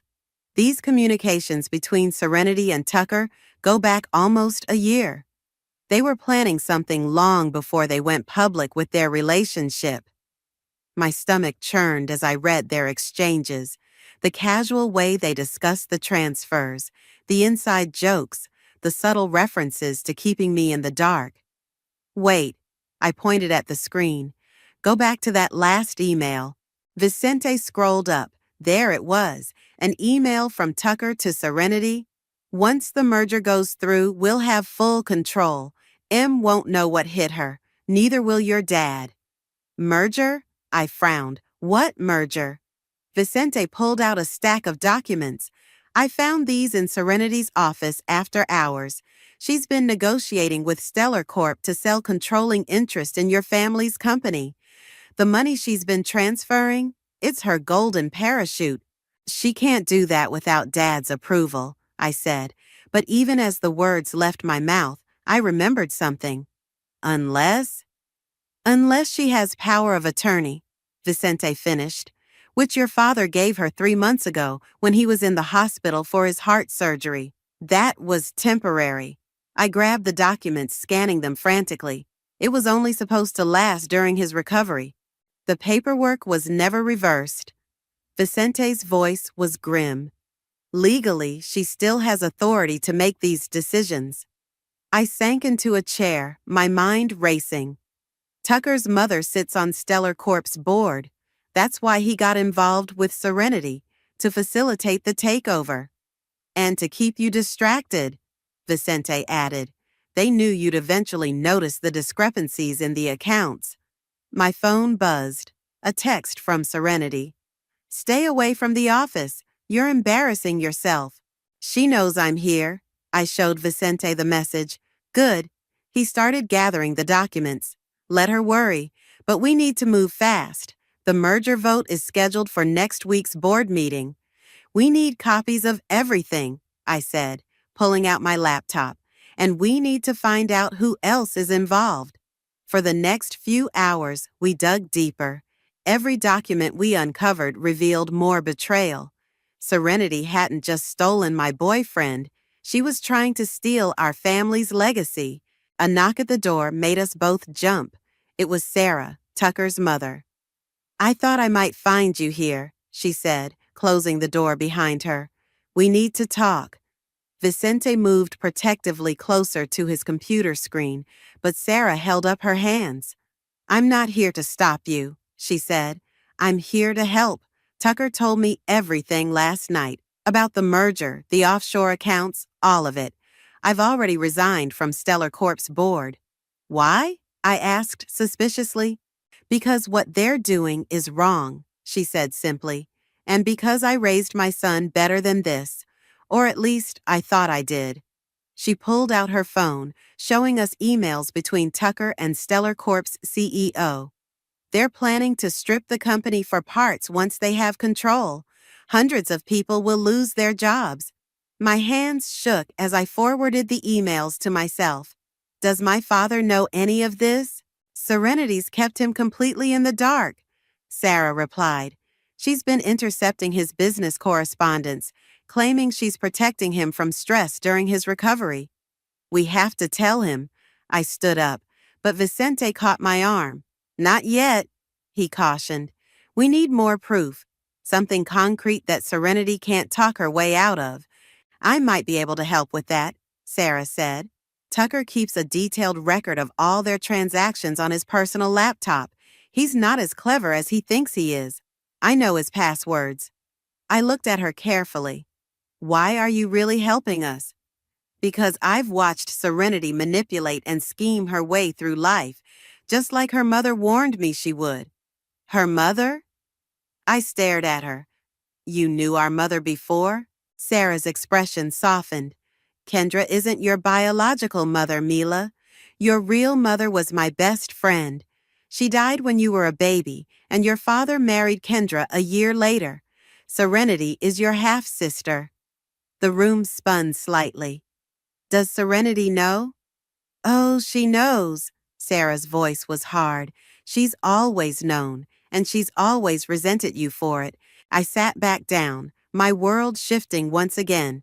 But this time, instead of pain, I felt clarity. Finally, everything made sense. Serenity's lifelong jealousy, her need to take everything that was mine. Okay, I said, turning back to the computer. Let's finish this, all of it. The family dinner that night felt like sitting on a powder keg. Kendra, had insisted we all come together to sort things out. I arrived last, armed with a folder of evidence tucked into my bag and Sarah's revelations burning in my mind. Finally, Serenity said from her seat next to Tucker, we can start eating. Some of us have work tomorrow. Yes, I smiled tightly. Important wire transfers to arrange, I'm sure. Tucker's fork clattered against his plate. Dad cleared his throat. Girls, please, can we have one peaceful dinner? Of course, Daddy. Serenity's voice dripped honey. I actually have exciting news about the company. The board meeting next week. About that, I cut in, pulling out a document from my bag. Did you know Serenity still has your power of attorney, Dad? The table fell silent. Dad frowned. That was temporary during my recovery. The paperwork was never reversed. I slid the document across the table. Interesting timing, considering the upcoming merger vote. Serenity's face went white. You've been snooping through my office? Merger? Dad picked up the paper. What merger? It's nothing. Tucker jumped in. Just preliminary discussions. With Stellar Corp, I finished. Where your former mother sits on the board, or did, until she resigned today. Tucker's head snapped up. What? Mila, stop this, Kendra pleaded. You're just upset about Tucker and Serenity's engagement. Am I? I pulled out more papers. These offshore account transfers say differently. $500,000, Serenity. Where's the money going? That's confidential company business. Serenity snapped, but her hands were shaking. Devin. Kendra touched Dad's arm. Maybe we should discuss this in private. No, I stood up. No more privacy, no more secrets, like the secret that Kendra isn't my real mother. The room exploded. Dad dropped the papers. Kendra burst into tears. Tucker looked like he wanted to disappear. How dare you? Serenity screamed, standing up. You always have to ruin everything. Me? I laughed incredulously. You've been sabotaging me my entire life because you couldn't handle that Dad loved another woman before your mother. Enough, Dad's voice thundered. He turned to Serenity. Is this merger deal true? It's what's best for the company, she said defensively. You're not thinking clearly since your surgery. Don't you dare. Dad's voice shook with anger. Don't you dare use my health as an excuse. Show me the transfer records, now. I can explain everything, Tucker started, but Dad cut him off. You, he pointed at Tucker, don't speak. I trusted you both with my company, with my family. Dad, I said quietly, there's more. The merger isn't just a takeover. They're planning to dismantle the company. Hundreds of people will lose their jobs. Serenity lunged for my bag, but I was faster. Papers scattered across the table. Emails, bank statements, merger documents. It's all there, I said. Every transaction, every email, every lie. You stupid bitch, Serenity hissed. You have no idea what you've done. Actually, I do. I pulled out my phone, showing her the screen. I've been recording this entire conversation, and I've already sent copies of everything to the SEC. The color drained from Tucker's face. The Securities and Exchange Commission? You can't? I can, and I did. I turned to Dad. I'm sorry you had to find out like this. About everything. Dad sat heavily in his chair, looking older than I'd ever seen him. Kendra, did you know about Serenity using the power of attorney? Kendra wouldn't meet his eyes. She said it was temporary, just until things were arranged. Arranged? Dad's voice was deadly quiet. My company, my employees, my family, all arranged behind my back? Serenity must have seen something change in Dad's expression because her voice turned desperate. Daddy, please. I was trying to protect you. The company needs new direction. The only direction you're concerned with is the one leading to your offshore accounts, I cut in. How long have you been planning this? Since Dad's surgery or since you started sleeping with my boyfriend? You never deserved Tucker, Serenity spat, or your position in the company. You're not even a real part of this family. That's where you're wrong. Dad stood up slowly. Mila is more my daughter right now than you've ever been. The doorbell rang, cutting through the tension. Through the dining room window, I could see Vicente getting out of his car, accompanied by two people in suits. That would be the SEC investigators, I said quietly. They have some questions about those wire transfers. Serenity grabbed her purse and ran for the back door, but Tucker caught her arm. Don't, he said, his voice breaking. It's over. For the first time in my life, I saw real fear in my sister's eyes, and I felt nothing but relief. The next morning, I sat in Vicente's office, watching the investigators box up files from Serenity's computer. The questioning had gone on until 3 a.m., and my head was still spinning from all the revelations. Miss Reynolds?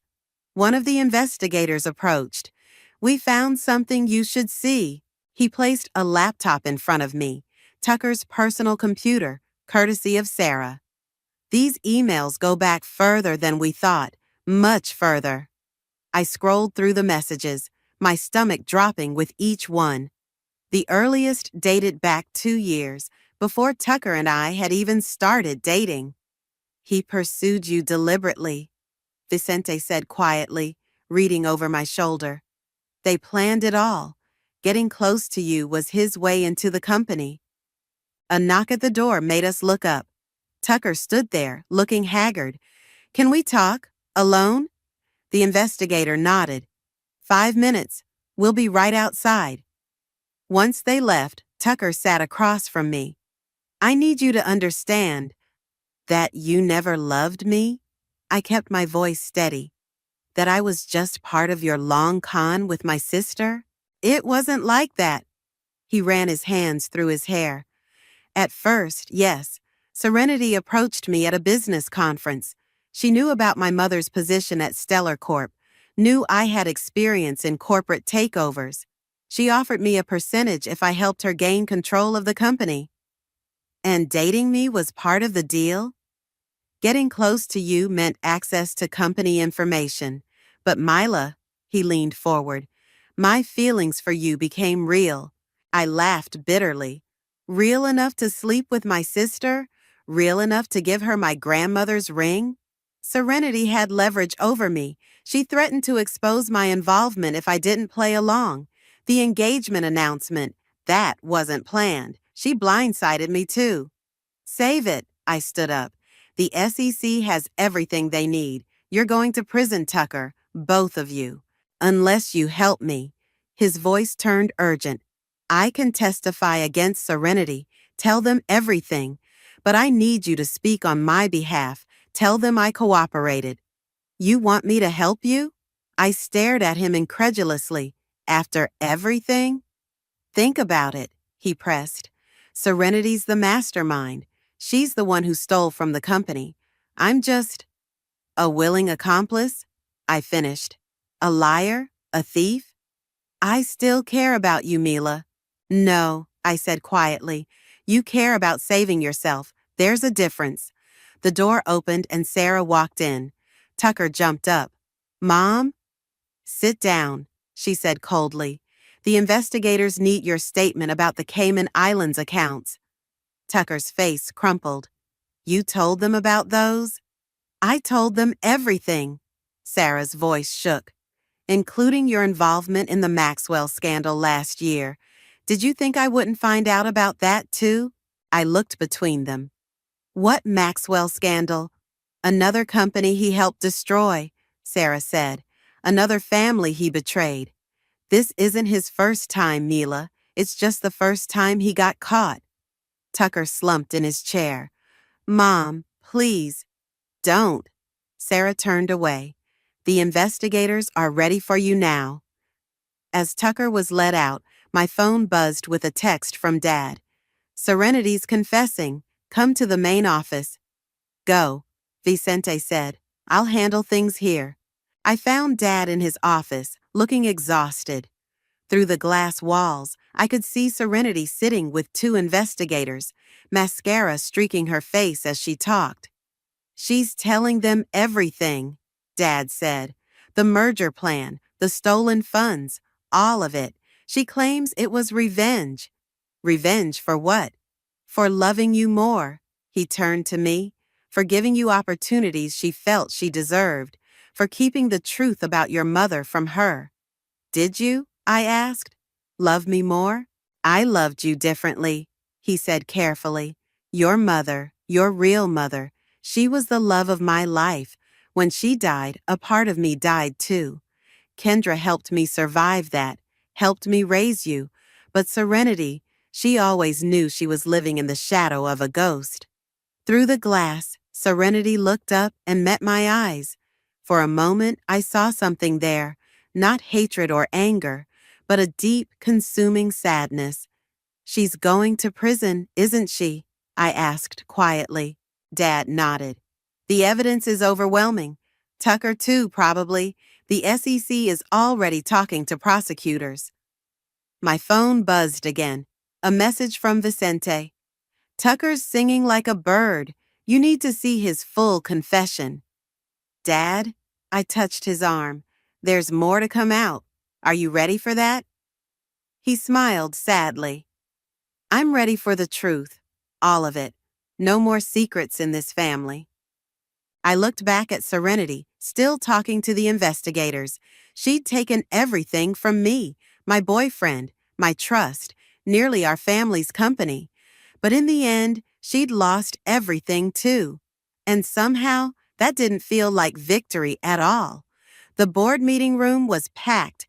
Every seat was filled, and people stood along the walls. News of the scandal had spread fast, and everyone wanted answers. I sat between Vicente and Dad, watching as our company's attorneys laid out the evidence. The total amount diverted to offshore accounts exceeds $800,000, the lead attorney announced, clicking through his presentation. Additionally, we've uncovered evidence of insider trading, corporate espionage, and attempted fraud related to the proposed Stellar Corp merger. Murmurs rippled through the room. I noticed several board members shooting accusatory glances at each other. Ms. Reynolds, one of the senior board members, addressed me directly. You were the one who uncovered this conspiracy. Why didn't you come forward sooner?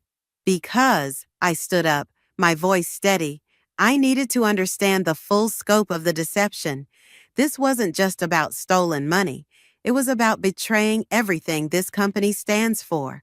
The door opened, and Sarah walked in with a USB drive. I have Tucker's full confession, she announced, including details about other board members who were involved. The room erupted. 3 board members immediately stood up and headed for the door, but security blocked their exit. Sit down, Dad's voice cut through the chaos. Everyone stays until we get to the truth. Sarah plugged in the drive, and Tucker's face appeared on the screen. He looked terrible, his usual polished appearance gone. The plan started 2 years ago. His recorded confession began. Serenity approached me after learning about Stellar Corp's interest in acquiring the company. She knew they wanted to break it up and sell off the pieces. Board members Marcus, Janet, and Philip were already on board. The 3 who had tried to leave sank back into their chairs, faces pale. We orchestrated the entire thing, Tucker continued. My relationship with Mila was meant to be a distraction. The power of attorney during Mr. Reynolds' surgery was our opportunity. Serenity had been embezzling funds as a safety net, but the real money would come from the merger. I watched the board members' reactions. Some looked shocked, others guilty, and a few seemed oddly satisfied, like they'd suspected something all along. What they didn't count on, Vicente stood up, was that some of us were watching.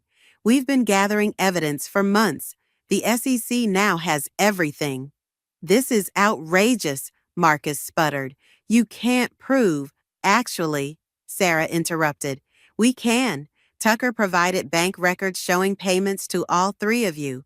The SEC is very interested in those transactions. The room fell silent as the implications sank in. Years of trust, decades of business relationships, all destroyed by greed and deception. There's one more thing, I said, pulling out a final document. The merger vote was scheduled for today. Instead, I'm proposing something different. I handed copies to each board member. A restructuring plan, one that protects our employees, maintains our company's integrity, and implements new oversight measures to prevent anything like this from happening again. You don't have the authority, Janet began. Actually, she does, Dad cut in. As of this morning, Mila is our new Chief Operating Officer, and I trust her judgment more than ever. The vote was quick and decisive, with 3 board members facing criminal charges and the others eager to distance themselves from the scandal. My proposal passed unanimously. As the room cleared out, Vicente touched my arm. "There's someone here to see you." In the hallway, Serenity stood between 2 federal agents. She'd been allowed to come to the meeting before being taken into custody. "Can we have a moment?" I asked the agents. They nodded, stepping back but keeping watch. "Congratulations," Serenity said quietly. "You won. You got everything you wanted." "This isn't about winning," I replied. "It's about doing what's right." "Right?" She laughed bitterly. "Was it right for Dad to hide the truth about your mother all these years? Was it right for him to always put you first?" "He didn't put me first. He put the company first. You're the one who made it personal." She looked away. "I found letters, between Dad and your mother, the way he wrote about her. He never loved my mother that way, never loved me that way. So you tried to destroy everything he built?" "I tried to take what I deserved," she whispered. "But I failed, just like I failed at everything else." The agent stepped forward. It was time. "Serenity," I called as they led her away. "For what it's worth, I'm sorry you felt so unloved that you had to do this." She paused, looking back with tears in her eyes. "For what it's worth, I'm sorry too, for everything." I watched them lead her away, feeling the weight of the past few days, the past few years really, finally starting to lift. "Ready to get to work?" Vicente asked, holding the door to our offices open. I nodded, straightening my shoulders. "More than ready. We have a company to rebuild." 6 months later, I stood in the courtroom, watching as Tucker and Serenity received their sentences. The judge's voice echoed through the silent room. "Mr. Tucker Watson, this court sentences you to 5 years in federal prison for conspiracy, fraud, and securities violations." Tucker's mother, Sarah, sat stoically in the front row as her son was led away in handcuffs. He didn't look back.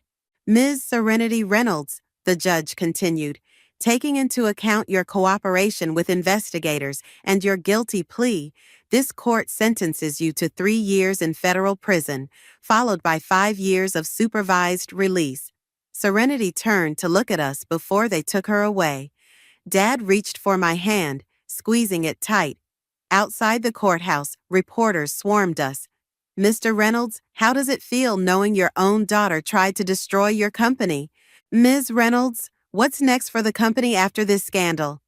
Vicente appeared, helping us push through the crowd. "No comments today. Please refer to our official statement."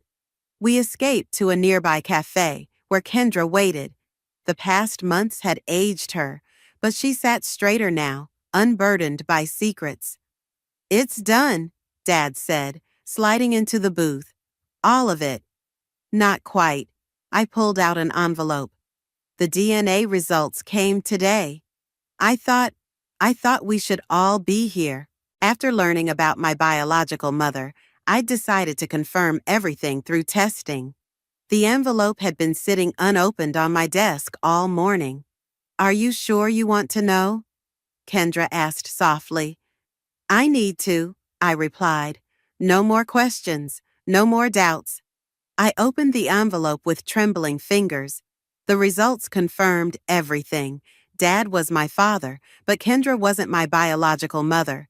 Science proving what secrets and lies had hidden for so long. "I have something for you." Dad reached into his briefcase. "I should have given you these years ago."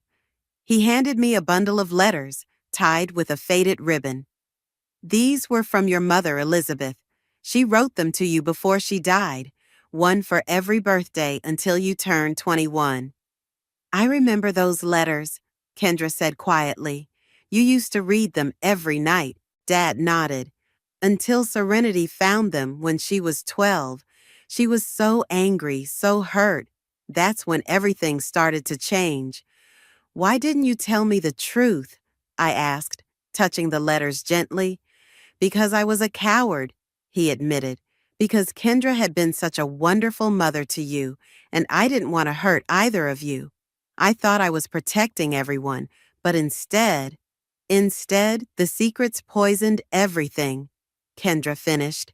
Vicente, who had been quietly listening, spoke up.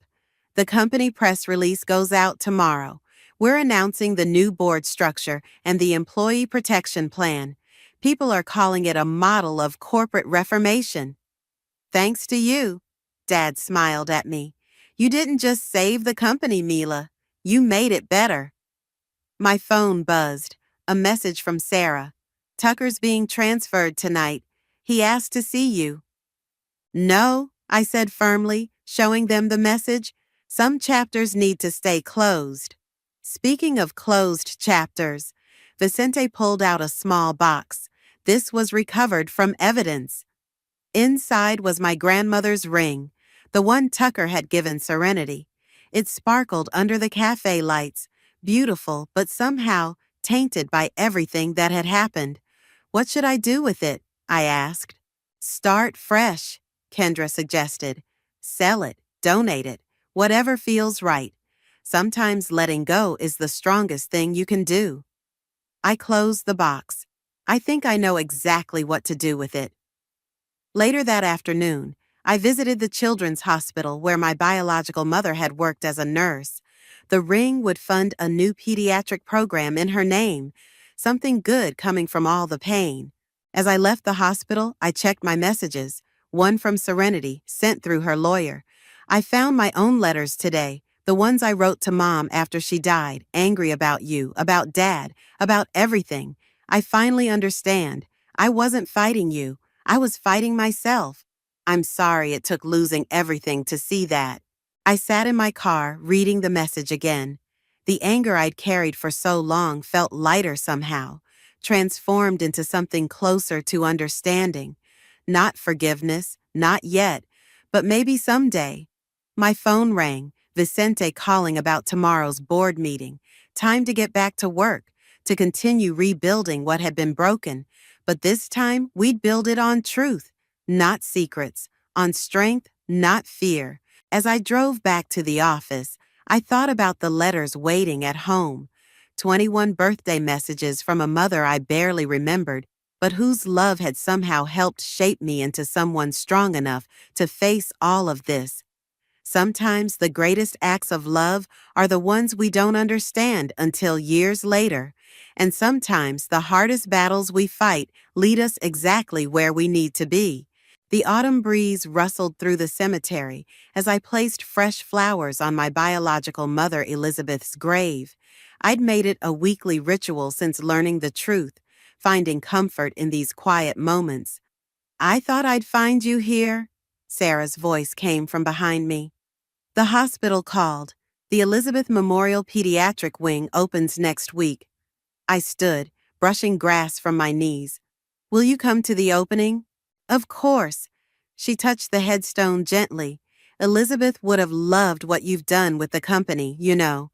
She always believed in fixing things, not destroying them. My phone buzzed. A text from Vicente.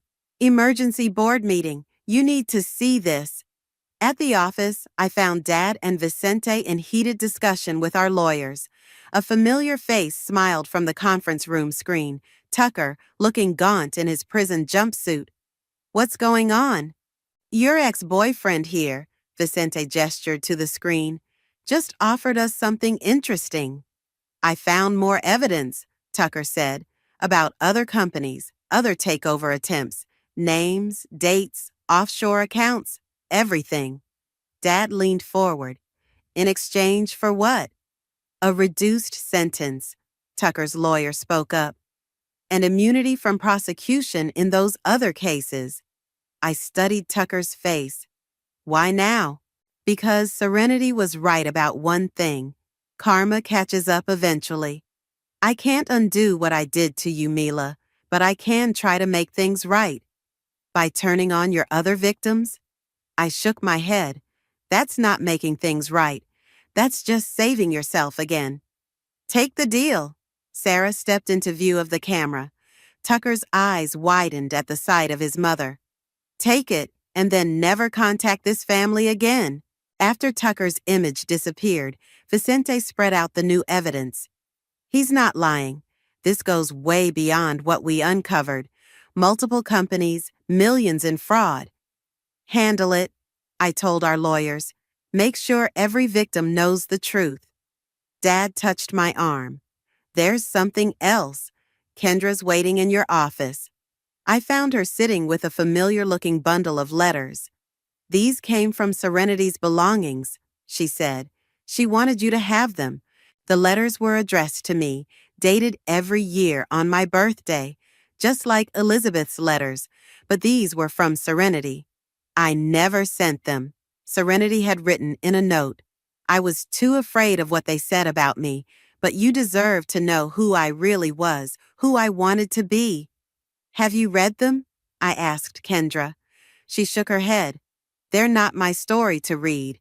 That evening, I sat in my apartment, surrounded by 3 sets of letters: Elizabeth's love, Serenity's pain, and my own journey written in the space between them.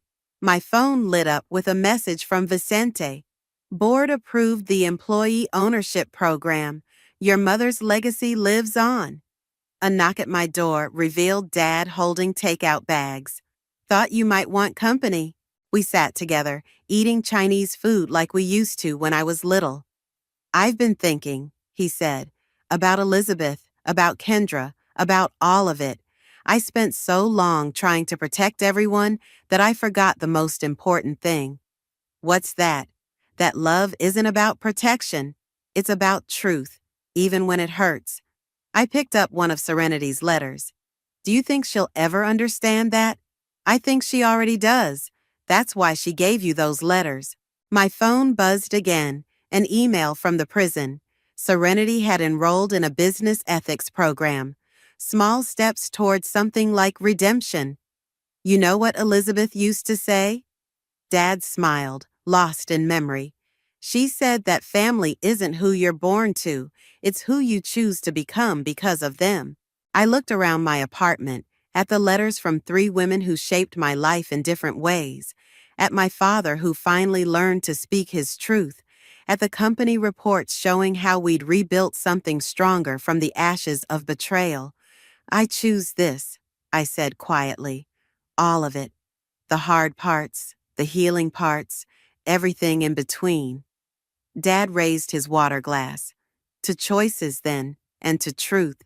To truth, I echoed, thinking of Elizabeth's letters waiting to be read, of Serenity's unspoken words finally finding their way home, of Tucker's evidence bringing justice to others, of Sarah's quiet strength, of Kendra's steadfast love. Sometimes family is what breaks you. Sometimes it's what puts you back together. And sometimes, if you're lucky, it's both. Teaching you that the cracks are where the light gets in, showing you that even the deepest wounds can become doorways to something stronger, truer, and more beautiful than before. I picked up Elizabeth's next birthday letter, ready to read her words with new understanding, ready to let all these truths, the painful ones, the healing ones, the transformative ones, light the way forward. I always thought I was good at reading people until my sister's wedding day. That's when I realized I'd been reading all the wrong chapters in everyone's story, especially my own. My name is Destiny, and I'm what you'd call a professional peacekeeper, a conflict resolution specialist who somehow missed the atomic bomb ticking away in her own living room. The irony isn't lost on me.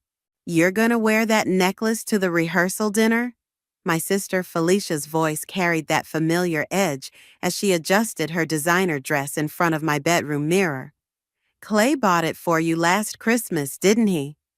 I touched the silver pendant at my throat, catching my reflection behind her. Yes, he did. Is there a problem? She turned, her perfectly made-up face sporting a smile that didn't quite reach her eyes. Oh, no problem.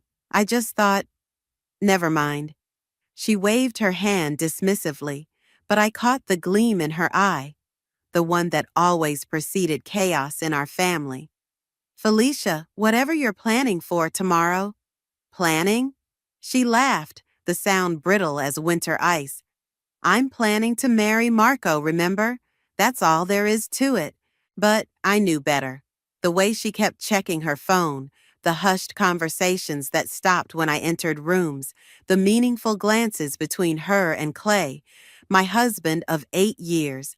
I'd seen it all, filed it away like the countless mediation reports on my desk at work. Mom's worried about your speech, I said carefully, watching her reaction in the mirror. Mom's always worried about something. Felicia rolled her eyes. She thought I'd trip walking down the church aisle when I was 5 and carrying flowers at Cousin Sarah's wedding. She thought I'd fail college. She thought Marco was too good for me. She paused, meeting my eyes in the reflection. What do you think, Destiny? Is Marco too good for me? The loaded question hung in the air like smoke. Before I could answer, my phone buzzed. A text from Clay. Stuck at work. Don't wait up. Felicia glanced at my phone screen and smirked. Still working late, is he? He's finalizing a big contract, I replied automatically, the lie tasting bitter on my tongue. 3 months ago, I'd found the first message. 2 months ago, I'd seen the hotel receipt. 1 month ago, I'd started documenting everything. You know what your problem is, sis. Felicia turned to face me directly. You're too good at solving everyone else's problems. Maybe it's time you solved your own. A knock at the door saved me from responding. Mom poked her head in, her face creased with concern. Girls, dinner's ready. Uncle Pablo's here, and he's asking about the seating arrangement for tomorrow. Again? Felicia groaned. I swear this wedding is killing me. If only she knew what her wedding would actually kill. My marriage, her relationship with Marco, our family's carefully maintained facade of perfection. But tomorrow's script was already written, and Felicia had appointed herself director of this tragedy. At dinner, I watched her hold Marco's hand, laugh at his jokes, play the part of the blushing bride-to-be. My husband sat across from me, his phone conspicuously silent now, offering warm smiles to everyone at the table. Uncle Pablo, ever observant, kept glancing between us all with knowing eyes. A toast, Marco proposed, raising his glass. To my beautiful bride-to-be, and to all of you, the family I'm blessed to be joining. Everyone clinked glasses. I caught Felicia's eye across the table, saw the flash of guilt quickly masked by determination. She thought she was protecting me in her own twisted way. She thought exposing Clay's betrayal during her wedding speech would somehow make things right. What she didn't know was that I'd already made my decision weeks ago. The divorce papers were drafted, the separate account was opened, and my new apartment was leased. I'd learned from years of mediation that the best resolutions come from careful planning, not explosive revelations. Destiny? Clay's voice pulled me from my thoughts. You're quiet tonight. I smiled, the expression feeling foreign on my face. Just thinking about tomorrow. It's going to be quite memorable. Felicia's fork clattered against her plate. Mom shot her a warning look, but my sister was already standing. I need some air, she announced, hurrying from the room. Marco moved to follow her, but I placed a hand on his arm. Let me, I said softly. Sister stuff. I found her in the garden, furiously typing on her phone. When she heard my footsteps, she quickly locked the screen. Whatever you're planning, I said quietly, remember that karma has a way of coming full circle. She looked up at me, moonlight catching the tears in her eyes. Sometimes karma needs a little push, don't you think? I left her there, knowing that tomorrow would change everything, but not in the way she planned. Because while Felicia was preparing to drop her bomb at the reception, she had no idea she was about to become collateral damage in her own explosion. Morning light filtered through the church windows as I helped Felicia into her wedding dress. Her hands trembled as I fastened each pearl button, though not from typical bride jitters. "You don't have to do this," I whispered, meeting her eyes in the mirror. "Actually, I do." She gripped her phone tightly. "Can you check if Marco's ready? I need to prepare something." I knew what that meant. More scheming, more plotting. As I left the bridal suite, I bumped into Clay in the hallway. He caught my arm to steady me, and I fought the urge to pull away. "Hey, beautiful," he smiled, straightening his best man's tie. "Everything okay with the bride?" "Shouldn't you know?" The words slipped out before I could stop them. His smile faltered. "What's that supposed to mean?" Before I could respond, Marco appeared, looking sharp in his tuxedo, but nervous. "Is Felicia all right? She's been acting strange all morning." "Pre-wedding nerves," I lied smoothly. "Nothing to worry about." "Destiny." Marco grabbed my hand, his eyes sincere. "Thank you for being here for both of us. You're like the sister I never had." The guilt in Clay's expression was almost imperceptible, but after 8 years of marriage, I caught it. I excused myself, claiming I needed to check on the flowers, but instead found myself in the church garden, remembering the moment 3 months ago that started it all. Clay's phone had buzzed during dinner. He'd turned it face down, but not before I glimpsed Felicia's name on the screen.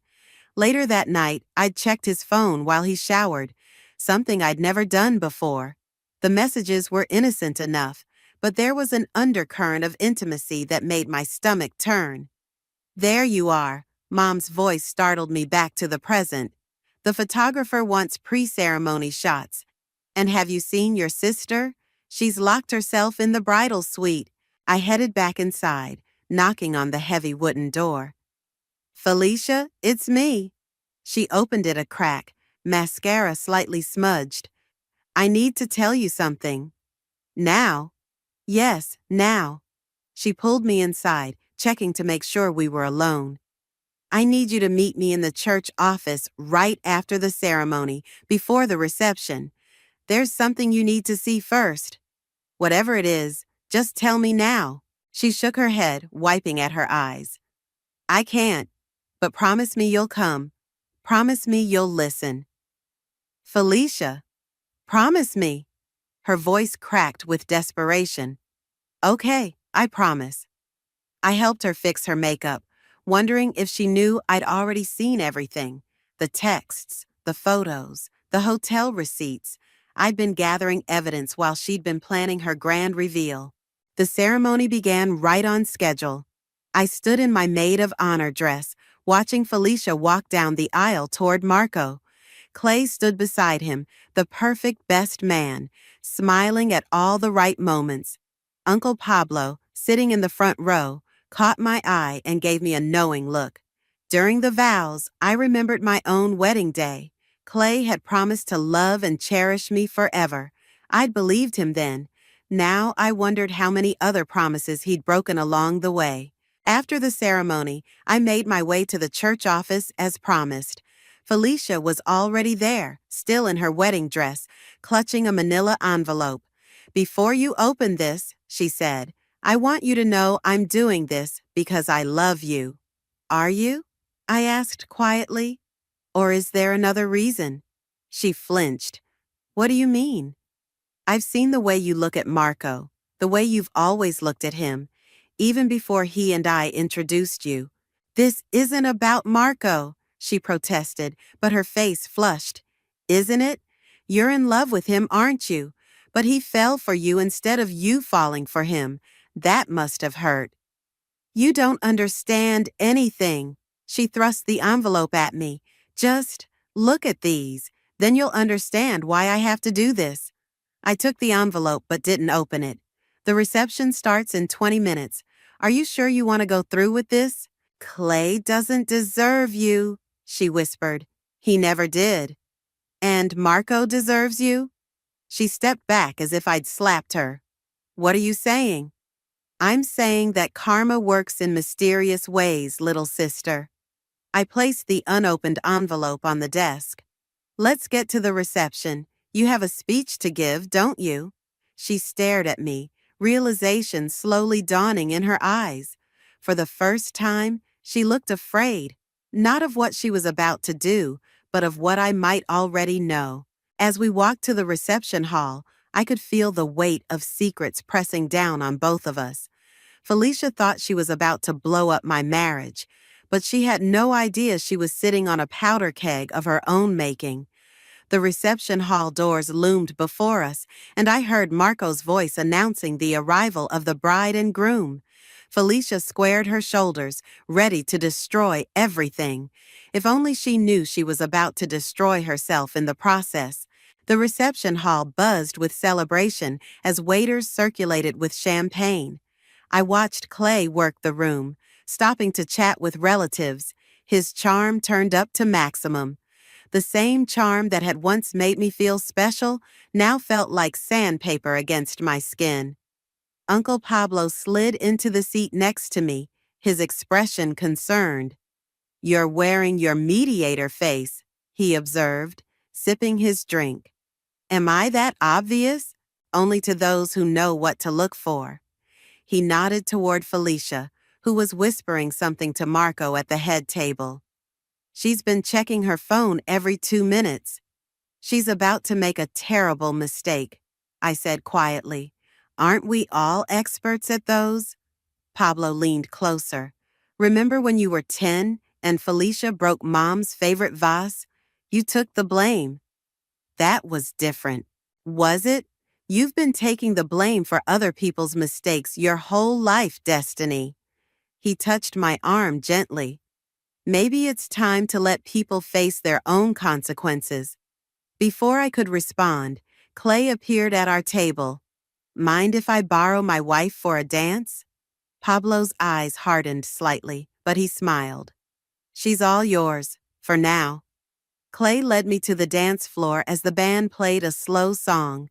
His hand on my waist felt foreign now, like a stranger's touch.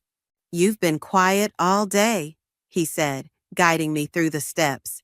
"Have I? I thought I was being quite observant." I met his eyes. "For instance, I observed you checking your phone during the ceremony." His step faltered slightly. "Work stuff." "Really? Because I could have sworn I saw Felicia's name on your screen." The color drained from his face. "Destiny, don't." I pulled away slightly, keeping my voice low. "Not here, not now." "Please let me explain." "Room 4 and 12, I cut him off. "The Grand Hotel downtown, 3 weeks ago. Should I continue?" He stopped dancing completely, other couples moving around us like water around a rock. "How did you—" "I'm a conflict resolution specialist, Clay. Did you really think I wouldn't notice? That I wouldn't investigate?" "It's not what you think." The Riverside Cafe receipts, the late-night texts, the mysterious work meetings that never showed up on your company calendar. I smiled, but there was no warmth in it. "I have copies of everything." The music ended, and applause filled the hall. Clay grabbed my elbow, steering me toward a quiet corner. "Whatever Felicia told you." "Felicia hasn't told me anything," I interrupted. "She doesn't need to, but she's about to tell everyone else." His face went from pale to ashen. "What are you talking about?" "The maid of honor speech is coming up soon, and your girlfriend has quite a performance planned." "She's not my—" He stopped, running a hand through his hair. "This is insane. You can't let her—" "Let her?" I laughed softly. "Oh, honey, I'm not letting her do anything. I'm just going to watch while karma does its job." Mom appeared suddenly, clutching her phone. "Destiny, can you check on your sister? She's been in the bathroom for 20 minutes, and the speeches are supposed to start soon." I found Felicia in the bathroom, gripping the sink, her wedding dress bunched up around her. Her makeup was perfect, but her eyes were wild. Having second thoughts? I asked, letting the door swing shut behind me. I'm doing this for you, she insisted, but her voice shook. No, you're doing this for yourself. I moved to stand beside her. Because you've been in love with Marco since college, haven't you? Since before I introduced you to? She spun to face me. That's not. The thing about karma, Felicia, is that it always comes full circle. I pulled out my phone, scrolling to a saved message. Like this text you sent Marco last month. I've loved you since the day we met. Everything else has just been settling. The color drained from her face. How did you? Marco left his phone unlocked at Sunday dinner. I saw everything, including your deleted messages about how you only agreed to the wedding because you thought he'd eventually love you the way you loved him. You don't understand, she whispered. Actually, I do. You thought exposing Clay would somehow make you feel better about your own lies. But here's the thing about lies, little sister. They have a way of exposing themselves. A knock at the door made us both jump. 5 minutes to speeches, Mom called. Felicia gripped my arm. Please, Destiny, don't what? Tell the truth. Isn't that what you were planning to do? I gently removed her hand. It's time for both of us to stop protecting people who don't deserve it. I left her in the bathroom, her reflection fractured in the mirror like the pieces of truth she was about to scatter across the reception hall. As I walked back to the main room, I saw Clay watching me, his face a mask of barely contained panic. The DJ was announcing it was time for speeches. Marco beamed from the head table, completely unaware that his world was about to shatter from 2 different directions. Sometimes karma needs a little push, Felicia had said last night. She had no idea how right she was. The microphone squealed with feedback as Felicia took the stage, her white dress gleaming under the reception hall lights. Her hands trembled as she unfolded a piece of paper, but her voice was steady when she spoke. I'd like to thank everyone for being here today, she began, her eyes scanning the crowd. Especially my dear sister Destiny and her husband Clay, who introduced me to Marco. Clay shifted uncomfortably in his seat. I took a slow sip of champagne, watching him squirm. You know, it's funny how life works out, Felicia continued. How the people we trust the most can surprise us. How love can blind us to what's right in front of our faces. Marco beamed up at her, completely missing the edge in her voice. Uncle Pablo caught my eye from across the room, his expression grave. I have something I need to share. Felicia's voice cracked slightly. Something I've been holding on to for too long. Oh, God, Mom whispered beside me. What is she doing? Felicia reached into a hidden pocket in her dress and pulled out her phone. I've been struggling with how to handle this, but I believe the truth needs to come out. Clay stood abruptly, his chair scraping against the floor. I think we should toast the happy couple first. Sit down, Clay, I said quietly, but firmly enough that heads turned. Let her finish. He sank back into his chair, face ashen. I have here, Felicia's voice strengthened, evidence of a betrayal so deep it makes me sick. She unlocked her phone. Text messages, photos, hotel receipts. The room had gone completely silent. Marco's smile had frozen on his face. My dear brother-in-law. She turned to Clay. Would you like to explain these messages yourself, or should I read them aloud? Clay jumped up again. This is inappropriate. What's inappropriate? Felicia cut him off. Is sleeping with your best friend's fiancé. The gasp that went through the room was almost theatrical. Marco stood slowly, his face contorting in confusion. What are you talking about? He demanded. Felicia's hand shook as she held up her phone. June 15th, from Clay. I can't stop thinking about last night. June 28th. We need to be more careful. Destiny's getting suspicious. I stood up, my chair sliding back. Actually, Felicia, why don't you share the messages from May 3rd? She froze, her eyes widening. What? The ones you sent to Marco? I pulled out my own phone. Should I read them instead? Destiny, don't. Marco. I read clearly. I've been in love with you since college. Every day I'm with you feels like a lie because you don't love me the way I love you. The room erupted in murmurs. Marco's face drained of color as he turned to Felicia. What is she talking about? That's not, Felicia stammered. This isn't about that. No, I continued, my voice carrying across the suddenly silent room. This is about you trying to destroy my marriage to deflect from your own guilt. About you marrying a man you know doesn't love you the way you love him. Is this true? Marco asked, his voice hollow. Tears streamed down Felicia's face. I thought if we got married, you'd eventually feel the same way. And Clay? He turned to his best friend. The messages? Clay raised his hands. Marco, I can explain. Explain what?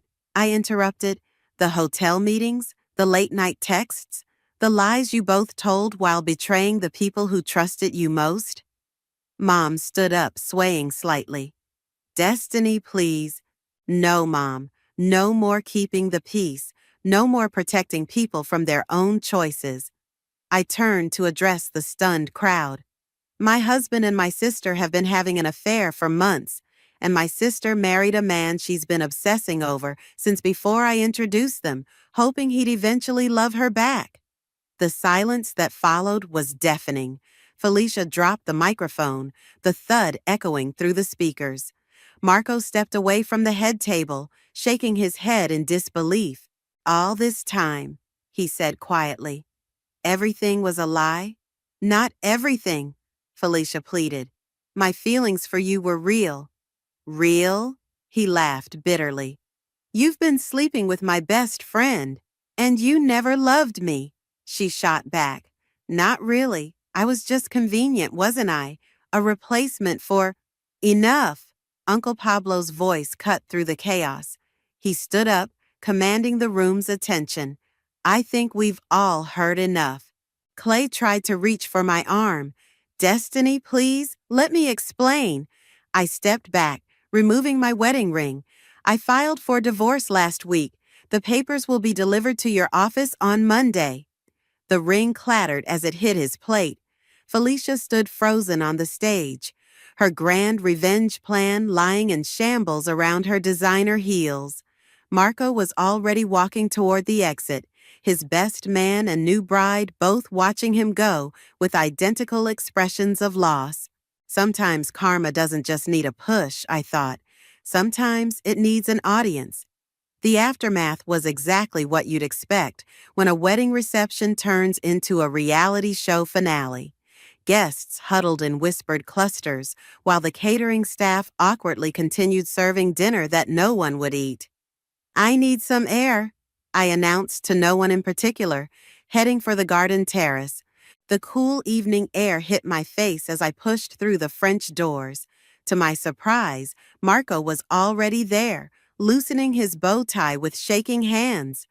I should have known, he said without turning around. The way she always talked about our college days, even though we hadn't met then. Marco, did you know? He turned to face me. About Clay and her? I found out 3 months ago. I moved to stand beside him at the railing. The same week I discovered she'd been in love with you since before I introduced you to. He ran a hand through his hair. God, what a mess. I really thought she loved me. She does, I said softly. That's the tragedy of it. She loves you so much she destroyed everything trying to keep you. By sleeping with Clay? He laughed bitterly. That's a strange way of showing love. The door opened behind us, and Felicia stepped out, her mascara streaked down her cheeks. Marco, please. Don't. He held up a hand. Just don't. I can explain everything, she pleaded. Clay and it wasn't what you think. What I think, Marco's voice was ice, is that my wife and my best friend betrayed me before we even said our vows. And what about you? She shot back, acting like I was the love of your life when really I was just second best. I stepped between them. Felicia, that's enough. No, it's not. She was crying now, mascara running freely. He never got over his college girlfriend. I was just convenient, someone who reminded him of her. Marco's face went white. That's not. Tell me I'm wrong, she challenged. Tell me you don't still have her photos on your phone. Tell me you don't compare every woman to her. At least I didn't sleep with someone else's husband. The doors burst open again, and Clay stumbled out. Marco, buddy, please. I'm not your buddy.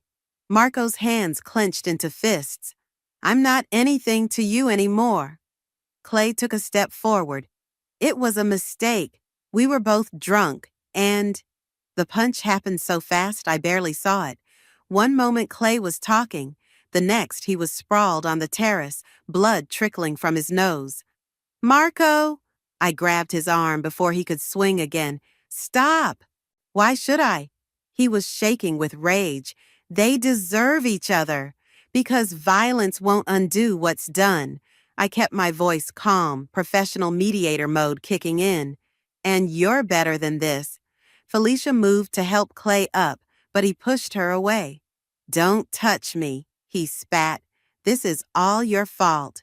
My fault? She laughed hysterically. You're the one who came to my apartment that night. You're the one who said you'd always had feelings for me. I felt Marco tense under my grip. When? He demanded. When did this start? The night after your engagement party, Clay admitted, holding his bleeding nose. She was upset, said she needed someone to talk to. Because I just agreed to marry a man who would never love me the way I loved him. Felicia finished. And you were there, telling me everything I wanted to hear. So you decided to hurt everyone? I asked quietly. Was that the plan? She turned to me, her wedding dress now stained with Clay's blood. I wanted to hurt them like they hurt me, like everyone always hurts me. And how's that working out for you? The garden fell silent except for the muffled music from inside. Mom appeared at the doors, took one look at the scene, and promptly closed them again. The marriage isn't legal yet, Marco said finally.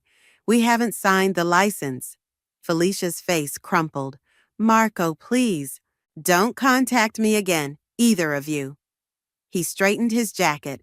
I'll have my lawyer handle everything. He walked back inside, leaving Felicia and Clay standing awkwardly apart, neither willing to look at the other. You should get some ice for that nose, I told Clay, and pack your things. I want you out of the house by tomorrow. Destiny, he reached for me. We can work this out. No, we can't, I stepped back, because I deserve better than someone who sleeps with my sister, and you deserve whatever karma has in store for you. I turned to Felicia, who looked small and lost in her ruined wedding dress. You wanted the truth to come out? Well, congratulations, it's all out now. What am I supposed to do? She whispered. That's not my problem anymore. I headed for the doors. For once in my life, I'm done fixing other people's messes. Behind me, I heard Felicia start to sob, but I didn't turn around. Sometimes the kindest thing you can do for someone is let them face the consequences of their own actions, even if that someone is your sister. The week after the wedding disaster, I sat in my office staring at divorce papers when Uncle Pablo knocked on my door. You look like you could use this, he said, placing a coffee on my desk. Extra shot of espresso. I could use something stronger. I gestured to the chair across from me. Have you heard from Felicia? She's staying at your mom's. Hasn't left her old bedroom in days. He settled into the chair. Clay's been calling everyone, trying to get people to talk to you. I changed my number yesterday. I took a sip of coffee and hired a security company to change the locks. Smart girl. He leaned forward. But that's not why I'm here. I have a proposition for you. I raised an eyebrow. I'm listening. I'm expanding my consulting firm, opening a new branch focused on family mediation and conflict resolution. He smiled. I need someone to run it, someone who knows how to handle difficult situations with grace. Uncle Pablo, before you say no, hear me out. You're the best in the business, Destiny. And now that you're free from playing peacekeeper in your own family, imagine what you could do professionally. A knock interrupted us. Mom stood in the doorway, looking exhausted. I'm sorry to barge in, but Felicia's missing. I sighed. Define missing. She left a note saying she was going to fix everything. Mom's hands twisted together. She's not answering her phone, and her car is gone. Did you check the Grand Hotel? I asked, already knowing the answer. Why would she? Mom's eyes widened. Oh, God, you don't think... That's where she met Clay during their affair. I stood up, grabbing my keys.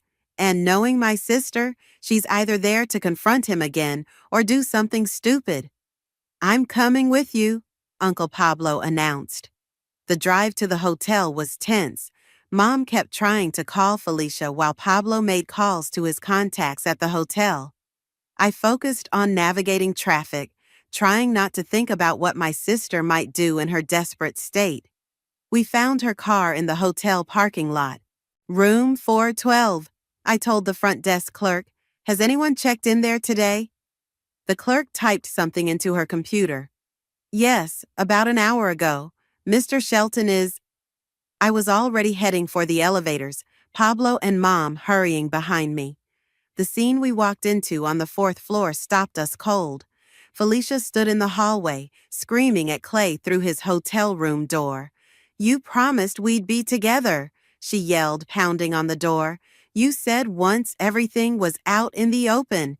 That's enough. I grabbed her arm, spinning her around. What are you doing? She jerked away, mascara streaking her face. He told me he loved me. He said once you found out, we could stop hiding.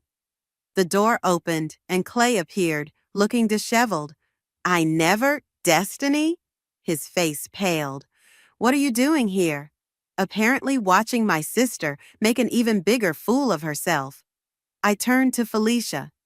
Is this what you wanted? To destroy everything and everyone around you? He loved me, she insisted. Tell her, Clay. Tell her what you said that night. Clay stepped into the hallway, keeping his distance. Felicia, we were both drunk and... Liar. She lunged at him, but Uncle Pablo caught her. You said I was special.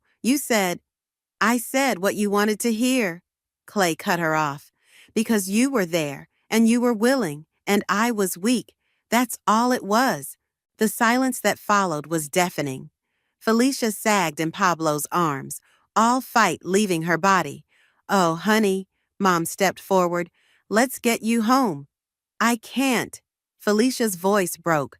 I can't face Marco. I can't face anyone.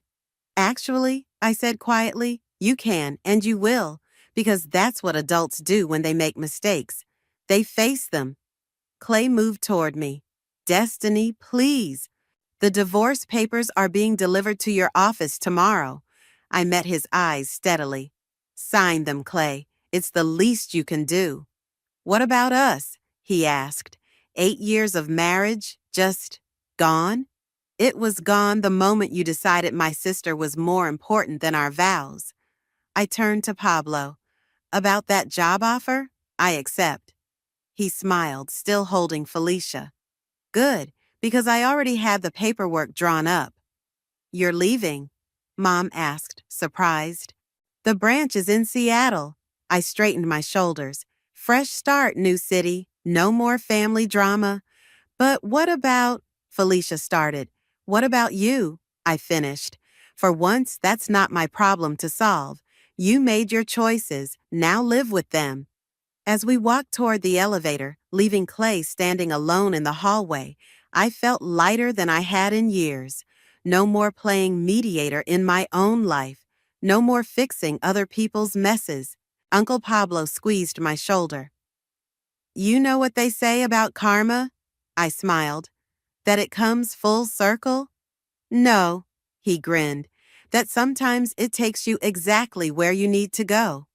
The elevator doors closed on my old life, and for the first time in forever, I was ready for whatever came next. 3 days before my move to Seattle, I found myself at Riverside Cafe, the place where Clay and I had our first date, and ironically, where he'd later meet Felicia for their secret rendezvous. I needed this final confrontation, this closure, before I could truly move forward. Clay arrived exactly on time, looking smaller somehow, less sure of himself. He slid into the booth across from me, his wedding ring conspicuously absent. You look good, he said, attempting a smile. I feel good. I pushed a manila envelope across the table. The signed divorce papers, your copy. He stared at the envelope without touching it. Is this really how we're ending things? You ended things when you started sleeping with my sister. I stirred my coffee. I'm just making it official. It wasn't like that. He leaned forward. She was vulnerable and, stop. I held up my hand. I didn't come here for explanations or excuses. I came here to tell you something important. The waitress approached, but one look at our faces sent her retreating. I've spent 8 years being the perfect wife, I continued. The family mediator, the one who smooths everything over and makes it all okay. But you know what I realized? He shook his head. I realized I'm really good at my job, at solving conflicts and helping people find resolution. But I was so busy fixing everyone else's problems, I forgot to fix my own. Destiny. Let me finish. I pulled out my phone, scrolling to a saved photo. Remember this? Our wedding day. You promised to love and cherish me forever. I believed you because I wanted to believe in forever. I did love you, he protested. No. I put the phone away. You loved the idea of me. The calm, collected wife who never made waves, who looked the other way when you started coming home late, who made excuses for you to our friends. He slumped in his seat. What do you want me to say? Nothing. I want you to listen. I leaned forward. I'm moving to Seattle next week, starting fresh, building something new, and I want you to know that I forgive you. His head snapped up. What? Not for your sake, I clarified. For mine, because holding on to this anger and betrayal isn't who I want to be anymore. What about Felicia? He asked quietly. That's between you two, and Marco, and whoever else gets caught in her drama. I stood up, dropping some cash on the table for my untouched coffee. I'm done being the family fixer. He grabbed my wrist as I turned to leave. Wait, there's something you should know. I pulled free.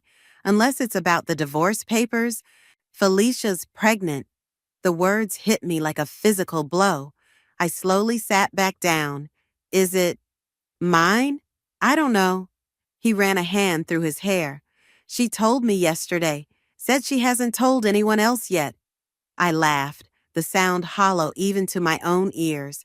Of course she is. One final bomb to drop before I leave. What are you going to do? Me? Nothing. I stood up again. Like I said, not my problem anymore. But you might want to invest in a good lawyer. You're really just going to walk away? From all of us? I paused, looking around the cafe, where so much of my life had happened. You know what the hardest part of being a conflict resolution specialist is? Learning when to walk away from a conflict that can't be resolved. And that's what we are? Unresolvable? No. I smiled sadly. We're just finished. Good luck, Clay. I mean that. I walked out of the cafe into the bright afternoon sunlight. My phone buzzed. A text from Uncle Pablo. Seattle office is ready. Your new life awaits. Another text came through, this one from Felicia. I need to talk to you. It's important. I deleted it without responding. A third message popped up from Marco. Heard you're leaving town. Can we meet? There's something you should know. I typed back quickly. Some stories need to end for new ones to begin. Take care of yourself. As I drove home past the church where everything had fallen apart, past the hotel where secrets had been kept and revealed, I felt something shift inside me. The weight of being everyone's savior lifted from my shoulders. My phone rang, Mom's number flashing on the screen, probably calling about Felicia's news. I let it go to voicemail. Sometimes the bravest thing you can do is stop trying to fix what's broken and focus on building something new instead. I pulled into my driveway, where moving boxes waited to be loaded. The for sale sign in my front yard caught the afternoon light, transforming it into something that looked less like an ending and more like a beginning. Seattle was waiting. A new office, new clients, new stories to help resolve. But this time on my terms.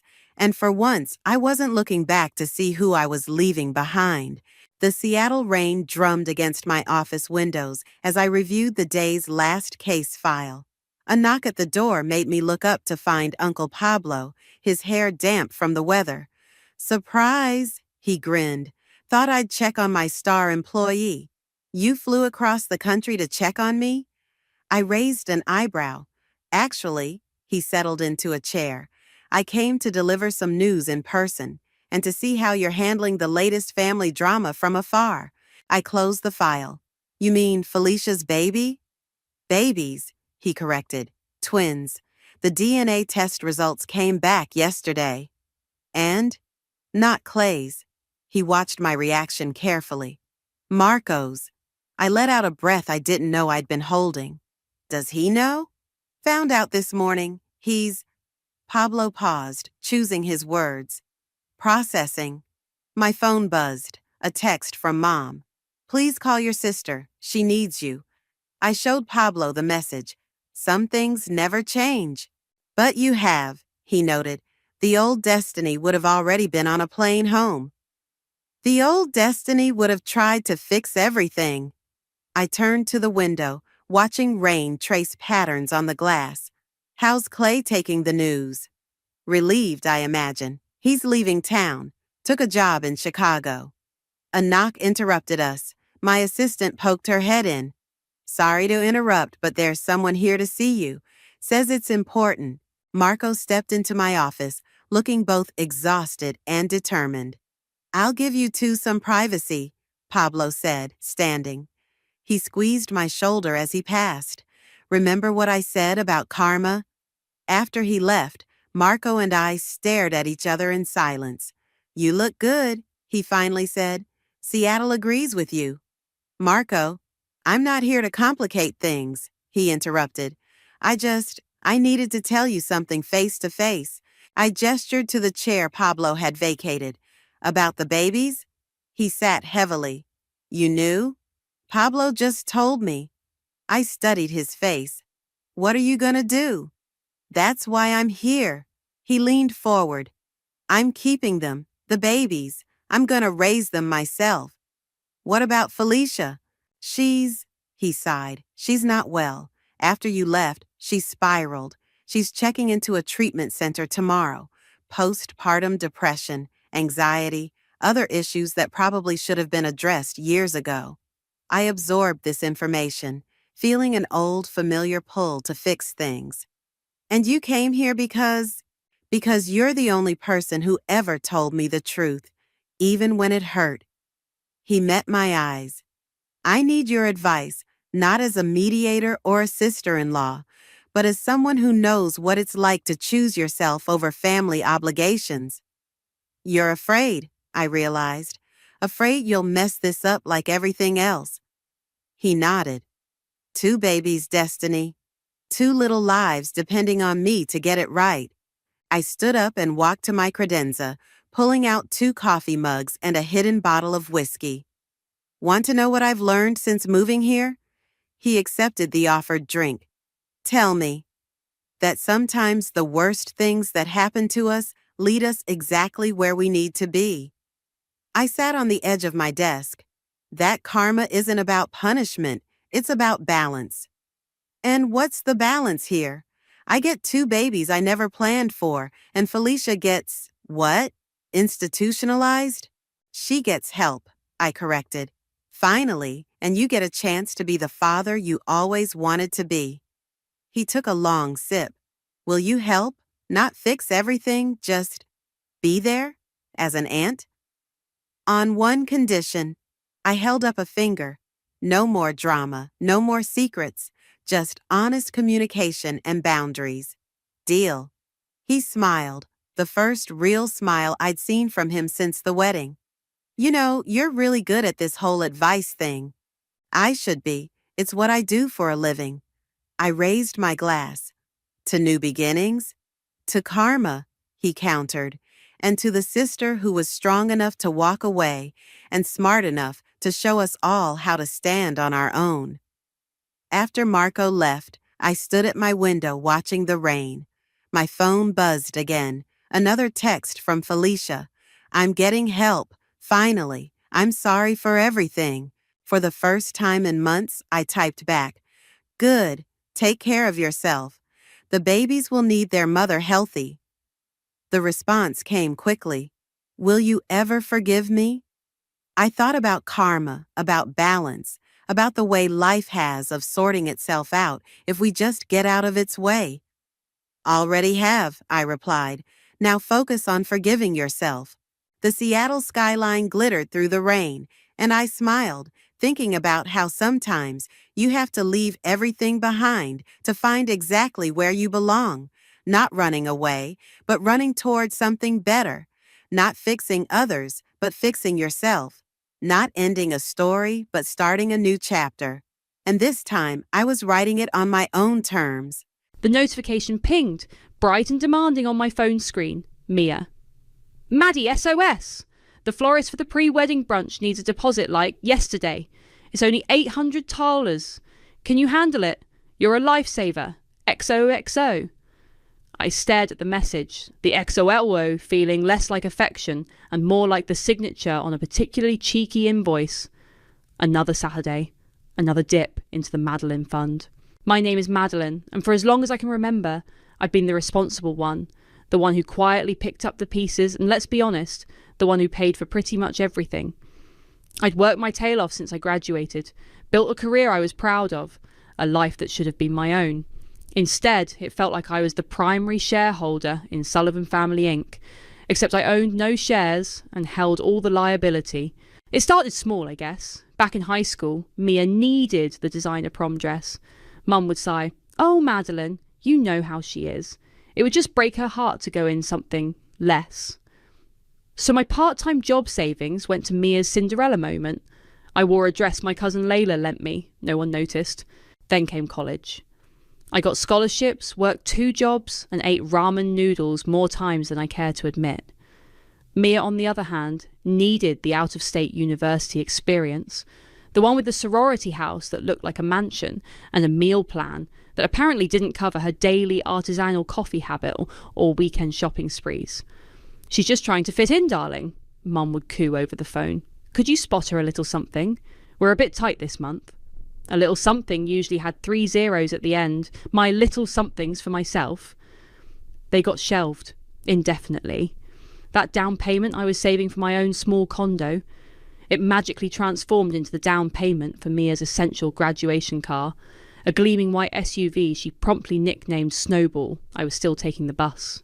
And my parents, Laurel and Jacob, bless their hearts, they always seemed to be weathering some new financial storm. "The roof needs urgent repairs, Maddie," Dad would say, his voice heavy with worry. "We just don't know where the money will come from." It came from me, of course, my emergency fund, drained again. Later I'd see Mom's social media posts from a surprisingly sunny staycation that looked suspiciously like a beach resort. But I never said anything. What was the point? It would just be, "Oh, Madeline, don't be so dramatic. We needed a little break from all the stress." The worst part wasn't even the money, though God knows that was a constant ache. It was the expectation, the absolute, unwavering certainty in their eyes that of course Madeline would handle it. My achievements were just expected. My sacrifices, invisible. Mia would get a B on a paper, and there'd be a celebratory dinner. I'd get a promotion, and Mum would say, "That's nice, dear." Now about Mia's rent. Lately, the air had been thick with Mia's wedding. She was engaged to some guy who seemed nice enough, if a little overwhelmed by the Sullivan family whirlwind. The wedding chatter was constant, a glittering expensive cloud hovering over every family interaction, whispers of destination, designer gown, exclusive venue, and every time, all eyes would subtly shift to me. The unspoken question hung heavier than any chandelier. "So, Madeline, how are you planning to pay for all this?" I'd tried to set boundaries once, a few years ago. I'd gently suggested Mia get a part-time job to help with her car insurance. The fallout was nuclear. Mia wailed about how I was trying to ruin her social life. Mum accused me of being jealous and unsupportive. Dad just looked disappointed, muttering something about family sticking together. I caved, of course. The guilt was a well-honed weapon in their arsenal. I zelled Mia the $800 for the florist, my thumb hovering over the send button for a long moment. $800. That was a weekend trip I could have taken, a new course I could have enrolled in. Instead, it was for flowers that would wilt in a day, for a pre-wedding event I probably wouldn't even enjoy. A few hours later, just as I was trying to salvage what was left of my Saturday, my phone buzzed again. Mum. Her name flashed on the screen, and my stomach did a familiar little flip. "Madeline, darling!" Her voice was syrupy sweet, a tone that might always preceded a major withdrawal from the Bank of Madeline. "Good, you picked up. Listen, we need to have a family meeting about Mia's wedding. It's important." A knot of dread, cold and familiar, tightened in my chest. Here we go again. Only this time, something about her tone, the calculated casualness of it felt different, bigger. And a tiny, weary voice in the back of my mind whispered, "I don't know how much more of this I can take." The family meeting was at Mom and Dad's house, the one I'd helped them secure the down payment for years ago. Mia was already there when I arrived, practically vibrating with excitement, a thick, glossy wedding magazine open on her lap. Mum was fussing with a tray of cookies, my favourite kind, a classic manipulation tactic. Dad was trying to look stern and paternal, but mostly just looked uncomfortable.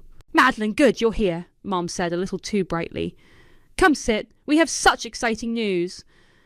I sat on the edge of the armchair, the one with the slightly frayed armrest I'd always meant to offer to get reupholstered. The knot in my stomach was a full-blown fist now. Mia clapped her hands. "Okay, so we've basically finalised everything. It's going to be amazing." She launched into a breathless description. A boutique vineyard in wine country, a guest list of 200, a custom-designed gown that sounded like it cost more than my car, and a week-long celebration. I listened, a growing sense of unreality washing over me. This wasn't just a wedding, it was a royal coronation. Finally, Mia paused for breath, beaming. Mum took that as her cue.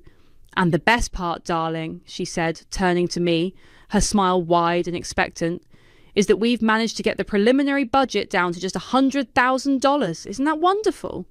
I blinked. $100,000? The words felt foreign in my mouth. "Yes," Mia chirped. "For everything. Flights, accommodation for the wedding party, the open bar, everything." Dad cleared his throat. "Now, Maddie, we know it's a lot, but this is Mia's dream, her one special day." I looked from one expectant face to another. They couldn't be serious. "Mum, Dad, Mia, that's an incredible amount of money. Even for me, I struggled for the right words. "That's not something I can just pull out of thin air." The atmosphere in the room shifted instantly. Mum's smile froze, then melted into a frown. "What do you mean, Madeline? Don't be difficult." "I'm not being difficult," I said, my voice rising slightly despite myself. "I'm being realistic. $100,000 is a huge commitment. I I don't have that kind of money readily available for a wedding. Mia's lower lip began to tremble. But you have to. It's all planned, the deposits. Some of them are non-refundable. We assumed naturally that you'd want to do this for your sister, Mom said, her voice taking on that sharp, accusatory edge I knew so well. After all we've done for you. All you've done for me? I wanted to scream. Or all I've done for you. But the years of ingrained deference kept the words locked in my throat. I want Mia to have a beautiful wedding, I said, trying to keep my tone even. But this is beyond what's reasonable. Maybe we can look at some other options? Scale things back a bit? Scale back? Mia shrieked, tears welling in her eyes. You want me to scale back my dream wedding because you're being cheap? I can't believe you, Madeline. You're so selfish. Selfish? The accusation stung, sharp and unfair. Mia, I've always supported you, but this is what family does, Laurel interjected, her voice rising. They support each other. Or have you forgotten that, with all your success? Has money made you so heartless that you can't even help your own sister have the wedding she deserves? It's not about being heartless, Mom, I pleaded. It's about being financially responsible. Jacob, who had been silent, finally spoke, his voice laced with disappointment. I must say, Madeline, I'm very disappointed in your attitude. Your mother and I have sacrificed a lot for you girls. A little gratitude wouldn't go amiss. Sacrificed. The irony was a bitter pill. I could feel the familiar burn behind my eyes, the sting of unshed tears, but anger was starting to bubble through the hurt. Hot, potent anger. I think, I said, standing up, my legs feeling a little shaky, that I need to leave. Running away, are we? Mom sneered. When things get a little tough, some successful woman you are, can't even handle a simple family discussion. You're ruining everything, Mia sobbed, burying her face in her hands. My dream is ruined. I walked out, their angry words, Mia's theatrical wails, echoing behind me. I got into my car, the engine roaring to life, like the fury building inside me. Devastated didn't even begin to cover it. Furious didn't either. It was a toxic cocktail of both, churning in my gut. How could they be so blind, so entitled, so cruel? I drove, not really knowing where I was going, just needing to put distance between myself and that house, that family. My phone buzzed in the cup holder. I glanced at it. A text message. From Mia. My heart sank. An apology? A moment of clarity? I pulled over and read it. Oh, and by the way, you're not a bridesmaid, silly. We need you on clean-up duty and running errands for my big day. Be a dear. The winky face emoji felt like a final twist of the knife. Clean-up duty. After demanding $100,000, they were demoting me to unpaid servant. That was it. Something inside me, something that had been bending and straining for years, finally snapped. Clean, hard, irrevocable. The winky face emoji. That damn winky face. It was the final, patronising pat on the head after a lifetime of being treated like an ATM with a heartbeat. Clean-up duty. To her big day. The audacity was breathtaking. I sat in my car, the engine idling, and reread the text. Then again. Each word, each pixel of that smug emoji chipped away at the devastation, replacing it with something colder, harder, resolve. I drove home, not in a blind rage, but with a chilling clarity. The years of resentment, the constant erosion of my self-worth, the endless financial drain, it all coalesced into a single, unshakable thought. No more. The next few days were a blur of focused activity. I didn't cry. I didn't rage. I acted. My apartment, usually a haven of calm, became a war room.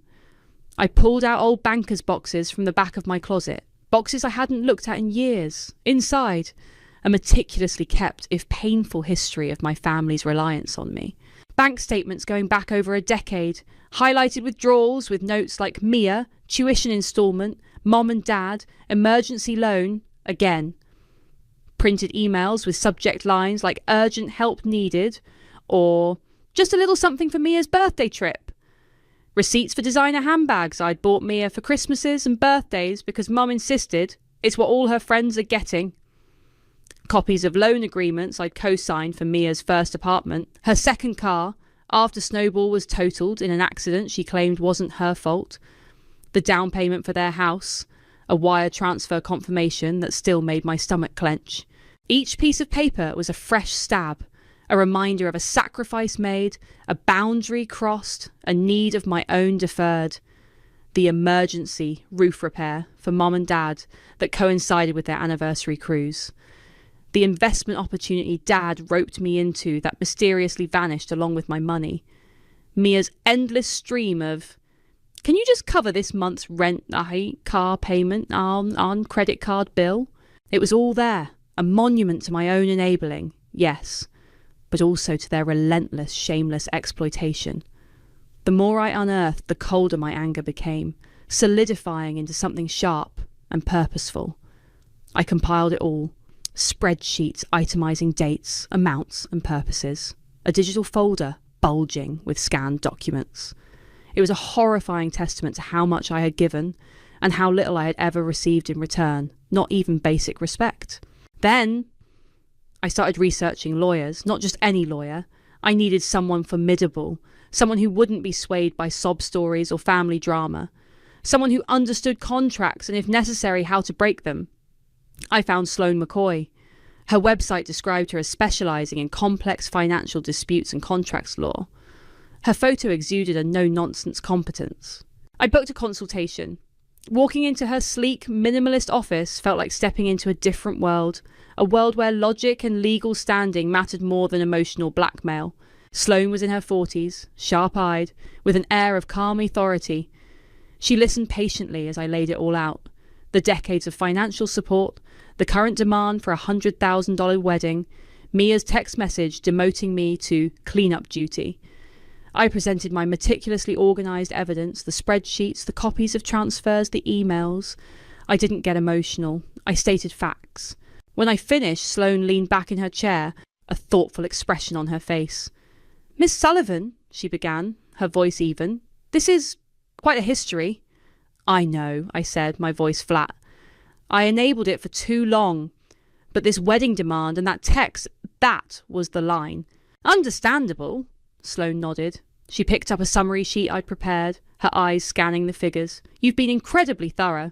This documentation is excellent." She paused, then tapped a section detailing the initial wedding vendor deposits I'd already been pressured into making for Mia, the venue hold, the photographer's retainer. Things Mia had booked months ago, assuring me, "It's just to lock it in, Maddie. You can pay the rest later." Sloane looked up, her gaze direct. "You mentioned your family told you that you would be covering all wedding expenses, and these initial deposits were made under that premise, correct? And now they've presented you with a bill for $100,000, which you are refusing." "Correct," I confirmed. A glint appeared in Sloane's eyes. "Interesting. If these initial deposits were made under duress, or based on a significant misrepresentation of the overall financial expectation, their current demand certainly qualifies, then any contracts you entered into with these vendors could potentially be voided from your end. Or at the very least," she continued, a small, almost imperceptible smile playing on her lips, "the liability for the full contract amounts could be legally shifted to the people who are actually having the wedding." A flicker, not of hope, but of grim, satisfying possibility lit up inside me, the first spark of a wildfire. Sloane's words hung in the air, a lifeline and a weapon, all in one. "Shifted?" I repeated, the implications starting to dawn. "Precisely," Sloane affirmed, her smile a little wider now. "If you made deposits based on their assurance that you were handling it, and now they've escalated that to an untenable demand, while simultaneously demoting your role, that's a material change. We can argue misrepresentation, undue influence. Essentially, they told the vendors you were the bank, got you to put skin in the game, and then tried to change the terms so drastically it became impossible. We can notify these vendors that your portion of the agreement is void due to these factors, and that all future financial obligations revert to the primary contracting parties, namely your sister and her fiancé, or your parents if they co-signed. The idea was audacious, it was ruthless, it was perfect. The next week was spent in a whirlwind of legal strategy. Sloane and I worked to craft an itemised invoice. Not just for the wedding, oh no. This was the invoice to end all invoices. Every significant sum I had ever loaned or gifted under duress. The down payment on their house, Mia's 4 years of out-of-state tuition, the full cost of Snowball and its successor, the endless string of smaller bailouts that, when added up, amounted to a staggering figure. Reliving each transaction was like picking at an old wound.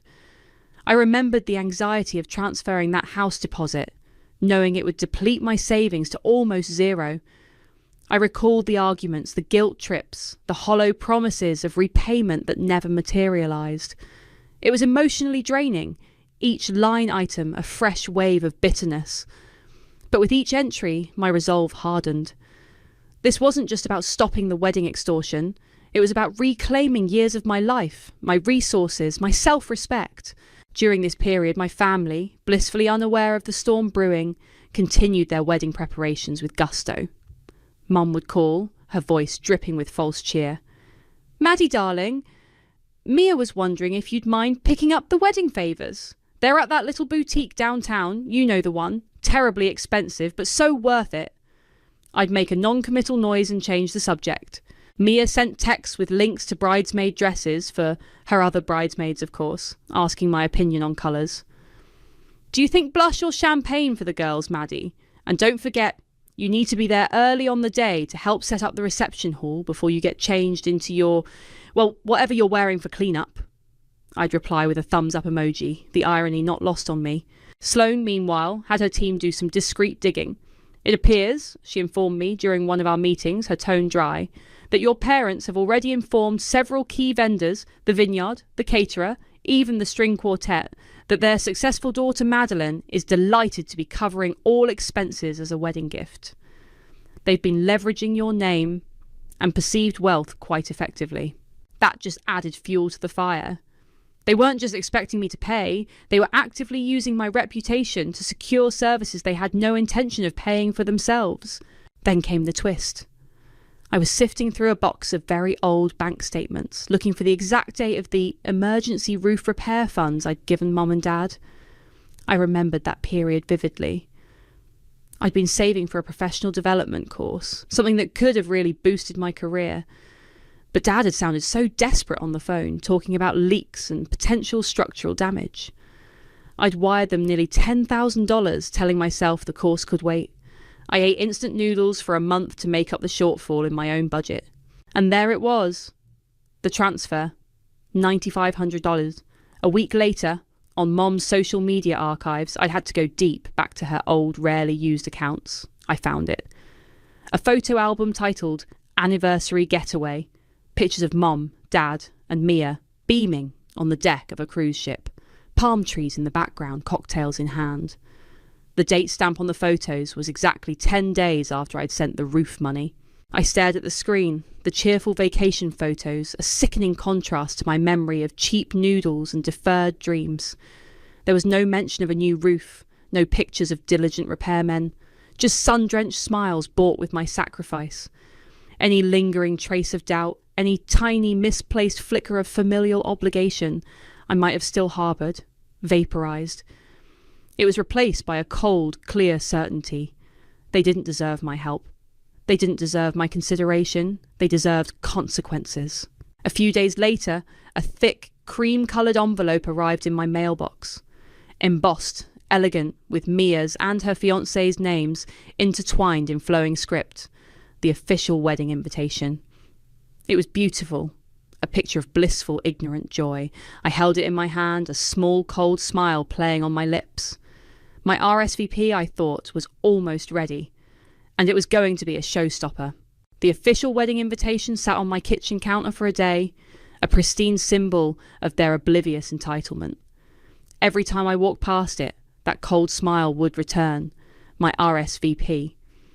It was going to be so much more than a simple yes or no. Sloane and I had finalised the package. It was a masterpiece of polite, professional devastation. First, the RSVP card itself. I'd found a suitably sarcastic one online, a drawing of a champagne flute shattering, with the pre-printed text, "Joyfully accepts my eyes. Regretfully declines." I ticked regretfully declines, and in my neatest handwriting added a little asterisk. At the bottom, I wrote, "Attendance contingent on prior financial reconciliation. See attached." Attached was the invoice. Page after page, meticulously itemised, dating back over a decade. The down payment for their house. Mia's tuition, her cars, her rent bailouts, the endless loans to mum and dad for everything from urgent bills to vague investment opportunities. The grand total, printed in bold at the bottom of the final page, was a figure that made even my own breath catch. It was astronomical. It was accurate. The final piece of the trifecta was the letter from Sloane McCoy, printed on her firm's heavy, expensive-looking letterhead. It was a marvel of legal precision and thinly veiled contempt. It formally stated that, effective immediately, all financial support from me to Laurel, Jacob and Mia was terminated. It referenced the enclosed invoice, demanding a proposed repayment plan within 30 days. And then, the kicker. It formally notified them that any and all wedding vendor deposits I had made were being contested and recalled due to significant misrepresentation, undue influence, and a material alteration of the agreed-upon terms, namely, their expectation that I would now fund a $100,000 wedding. The letter clearly stated that all contractual liabilities for the wedding, including any outstanding balances or cancellation fees, now rested squarely with them, Mia and her fiancé, and Laurel and Jacob as co-signatories or guarantors. I assembled 3 identical packages, one for Mum and Dad, one for Mia, and just for good measure, one for Mia's fiancé. I figured he deserved to know what kind of financial black hole he was marrying into. I sent them via certified mail, return receipt requested. The click of the postal clerk's stamp felt like the firing of a starting gun. Then I waited. The first few days were eerily quiet. The return receipts came back, signed. They had received the packages. The silence was unnerving, a coiled spring of anticipation. I half expected my phone to explode with furious calls, my doorbell to ring with outraged family members. Nothing. It was a deafening, unsettling void. I found myself checking my phone constantly, jumping at every notification. I tried to go about my life, work, gym, see friends. But the impending explosion loomed over everything. I felt a strange mix of trepidation. What if they actually tried to fight this, to drag it out, to make my life even more miserable? And an immense, profound relief. I had finally done it. I had stood up for myself, not with angry words in a heated argument, but with cold, hard facts and legal backing. Then, nearly a week after the packages had been delivered, my phone rang. It was Mum. Her caller ID photo, a smiling picture of her and Mia from last Christmas, a Christmas I'd largely funded, seemed to mock me. I let it ring for a moment, took a deep breath and answered, putting it on speaker as Sloane had advised. "Madeline, darling." Her voice was honey-sweet, laced with a carefully constructed confusion. The kind of voice she used when she was about to ask for something particularly outrageous and wanted to preempt any resistance. "Maddie, sweetie, are you there?" "I'm here, Mum," I said, keeping my voice neutral, calm. "Oh, good," she trilled. "Listen, darling, there seems to be some sort of dreadful misunderstanding. We received this very strange package from you, and from some lawyer." She gave a little nervous laugh. "It's all very confusing. That silly invoice, and all that talk about wedding contract, I'm sure it's just a big mix-up." I could almost hear her mentally rehearsing her lines, trying to gauge my reaction. "There's no misunderstanding, Mom," I said, my voice firm but quiet. "The letter from my lawyer, Ms. McCoy, is quite clear, as is the invoice." A pause. The honey was starting to curdle. "Now, Madeline, don't be difficult. This isn't funny. Mia is very upset. You know how sensitive she is, especially with the wedding so close." "My lawyer's contact information is on the letterhead," I stated, just as Sloane had coached me. "Any further discussion regarding this matter should be directed to her." "Your lawyer?" Mum's voice sharpened, the sweetness vanishing completely. "What on earth do you need a lawyer for, Madeline? We're family. This is a family matter. You can't just send lawyers after your own mother and father." "The documents speak for themselves," I repeated. "Please direct all future communications to Sloane McCoy." But the wedding deposits!" Her voice was rising now, a distinct note of panic creeping in. "You can't just take them back. The venue, the caterer, they're all booked. What are we supposed to do?" "That is no longer my concern," I said, and the words, though harsh, felt incredibly liberating. "Goodbye, Mum." I hung up before she could reply, my hand surprisingly steady.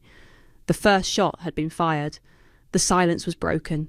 And I had a feeling the real fireworks were just about to begin. Mum's call was just the opening salvo. As Sloane had predicted, once the vendors started receiving official notifications from her office.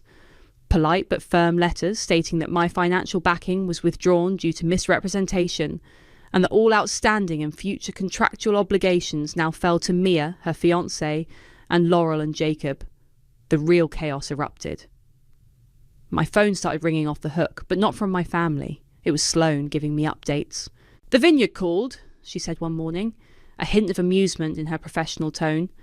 "Apparently, they require the rather substantial remaining balance for the venue hire within 7 days, or they'll release the date." They seemed quite surprised to learn that Madeline, the generous benefactor, was no longer footing the bill. Then it was the caterer, a Michelin-nodded chef whose services Mia had insisted were non-negotiable. "They're demanding full payment for the agreed-upon menu for 200 guests immediately," Sloane reported. "And they're threatening legal action if it's not forthcoming. It seems your sister signed a rather ironclad contract." The wedding planner, a woman with a reputation for orchestrating fairy tale events, was next. She, it turned out, had also been told I was the financial guarantor. Her calls to my parents and Mia were apparently met with increasing panic and deflection. The voicemails started piling up on my phone, despite my clear instructions to direct all communication to Sloane. Laurel's messages were a roller coaster of emotion. First, screeching fury. "Madeline! How dare you do this to us? You are a cruel, ungrateful child. You're trying to destroy your sister's happiness." Then tearful pleas. "Maddie, please, darling, you can't mean this. Think of Mia. This will break her heart. We can talk about this, please. Just call me back." Jacob tried a different tactic. He left a blustering, angry message for Sloane, which she forwarded to me. An audio file attached to an email with the subject line, "For your amusement." Dad's voice, usually so mild, was full of impotent rage. "Ms. McCoy, I don't know what kind of lies my daughter has been telling you, but this is a family matter. You have no right to interfere. We demand you cease and desist immediately." Sloane's only comment in the email was, "He clearly doesn't understand what cease and desist actually means." Mia's contributions were mostly hysterical, tear-soaked voicemails left on my phone. "You've ruined everything, Madeline. Everything. This was supposed to be the happiest day of my life, and you've deliberately sabotaged it. I hate you. I hate you." I listened to them all, a strange detachment settling over me. The anger was still there, a cold, hard knot in my stomach, but it was overlaid with a chilling sense of vindication. This was the consequence. This was what happened when you push someone too far. News of the impending wedding disaster began to seep out into their social circle. Mum was a prominent figure in her local charity league, Dad had his golf buddies, and Mia had her gaggle of equally entitled friends. Whispers started. "Did you hear about Mia's wedding? Apparently there are issues." The carefully constructed facade of the perfect, affluent family was beginning to crack. Then came the fraud alert. I was at work, in the middle of a presentation, when my phone buzzed insistently in my pocket. I excused myself and checked it. A text from my bank. "Fraud alert. Did you attempt a transaction of £5,275 at Bridal Bliss Boutique? Reply yes or no." My blood ran cold for a second, then instantly hot. Bridal Bliss Boutique. That was where Mia was getting her ridiculously expensive custom gown. And the card. It had to be the old supplementary credit card. Years ago, I'd given Mia one for emergencies only when she first went to college. I'd long since forgotten about it, assuming it was lost or expired. But Sloane's team, in their initial sweep of my financials, had flagged it as a potential liability, and advised me to lock it down. I'd called the bank and had it frozen, but apparently not cancelled entirely.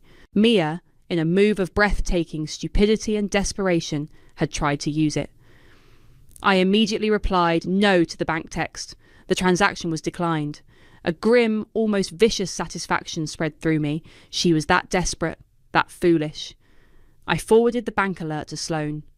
Her reply was swift. Noted. We'll send a supplementary letter regarding attempted unauthorised access to frozen funds. Some people never learn. The final nail in the coffin came a few days later. Sloane called me. The wedding planner just contacted your parents and Mia, she said, her voice calm. She's given them an ultimatum. Full payment of all outstanding vendor balances. The current tally is just over $130,000 within 48 hours. If not, she will publicly cancel all services, inform all invited guests of the cancellation due to non-payment, and initiate legal proceedings for breach of contract and recovery of her own substantial fees and any penalties incurred from other vendors she contracted on their behalf. 48 hours. The clock was ticking. I pictured the panic, the recriminations, the sheer, unadulterated terror unfolding in that house. And for the first time in a very, very long time, I felt a flicker of something that might have been a smile. Not a happy one, but a deeply satisfied one. The 48-hour deadline passed in a blaze of silent anticipation on my end, and what I could only imagine was frantic, headless chicken panic on theirs. Unsurprisingly, they couldn't conjure over $100,000 out of thin air. The wedding planner, true to her word, brought the hammer down. Sloane kept me updated. The vineyard has officially cancelled their booking and is retaining the initial deposit as per their contract. The caterer is sending a demand letter for their full fee plus damages. The florist, the band, the photographer, they're all following suit. The wedding planner has formally terminated her services and is preparing to sue for her losses and breach of contract. It was a cascade of financial ruin, entirely of their own making. They tried, apparently, to salvage something. Frantic calls were made to cheaper venues, to friends who could cook, to anyone who might offer services for free or on a flimsy promise of future payment.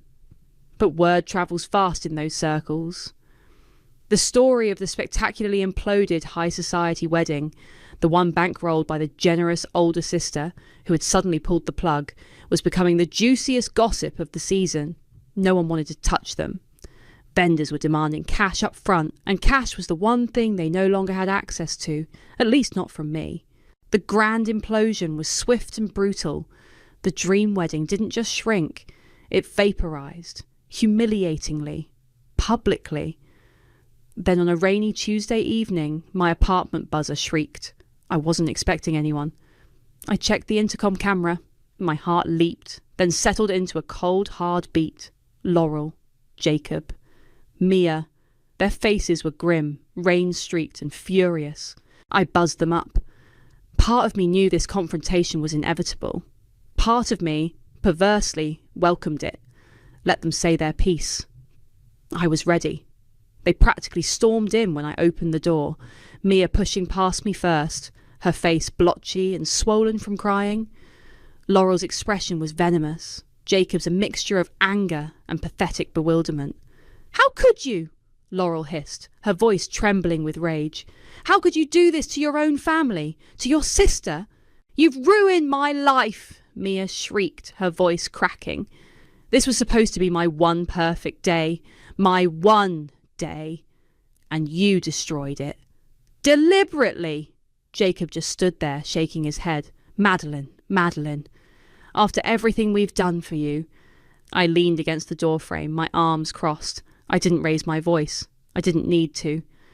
"Done for me?" I asked, my tone dangerously quiet. "Or everything I've done for you?" "Don't you dare try to twist this," Laurel spat. "You're a vindictive, selfish brat. You always have been. Jealous of Mia, jealous of her happiness." "Jealous?" I let out a short, humourless laugh. "Oh, Mum, if you only knew. Let's talk about jealousy. Or better yet, let's talk about that emergency roof repair money. The $10,000 I gave you when I was eating instant noodles for a month. Remember that? Or were you too busy enjoying your anniversary cruise to notice?" The colour drained from Laurel's face. Jacob looked stunned. Mia just looked confused, then angrier. What? What cruise? Jacob stammered. The one you all went on, right after I sent you money for a roof that, miraculously, never seemed to get fixed, I said, my eyes locking onto Laurel's. The one you posted pictures of all over social media. Don't worry, I have copies. Laurel opened her mouth, then closed it again. For once, she seemed speechless. This isn't about a cruise, Mia screamed, stamping her foot like a petulant child. This is about my wedding, my life. You took that away from me. No, Mia, I said, my voice still calm, but with an edge of steel. I didn't take anything away from you. You, Mom, Dad, you did this to yourselves. For years, you've treated me like an endless supply of cash, a personal assistant, a doormat. You demanded $100,000 for a wedding, then told me I was on clean-up duty. You lied to vendors, using my name to secure services you had no intention of paying for. You even tried to fraudulently use my credit card. Their faces were a picture, shock, disbelief, and dawning, horrified understanding that I knew it all. This, I said, gesturing vaguely to encompass their ruined plans, their public humiliation, is a consequence. Is the bill finally coming, due for decades of greed and exploitation? You built a fantasy on my back, and when I finally refused to carry you anymore, it all came crashing down. That's not my fault. That's yours. Laurel found her voice again, raw and shaking. You will regret this, Madeline. You'll end up alone, with no one, just your precious money. I'd rather be alone with my money and my self-respect, I replied evenly, than broken disrespected in your company. The argument escalated. Mia started sobbing hysterically, collapsing onto my sofa. Laurel was screaming now, incoherent accusations and insults. Jacob was trying to placate her, looking utterly defeated. It was ugly, raw, and pathetic. Finally, when Laurel started throwing around names of distant relatives she was going to call to tell them what a monster I was, I'd had enough. I picked up my phone. Building security, please. My apartment. There are some disruptive individuals who are refusing to leave. Their faces when they heard me on the phone were priceless. The fight drained out of them, replaced by a stunned, impotent fury. Security arrived quickly. 2 large, impassive men. They didn't need much convincing. My family's tirade had been audible down the hall. As they were being escorted out, Mia, tear-streaked and trembling, turned back at the doorway. Her eyes were filled with a desperate, childish hatred.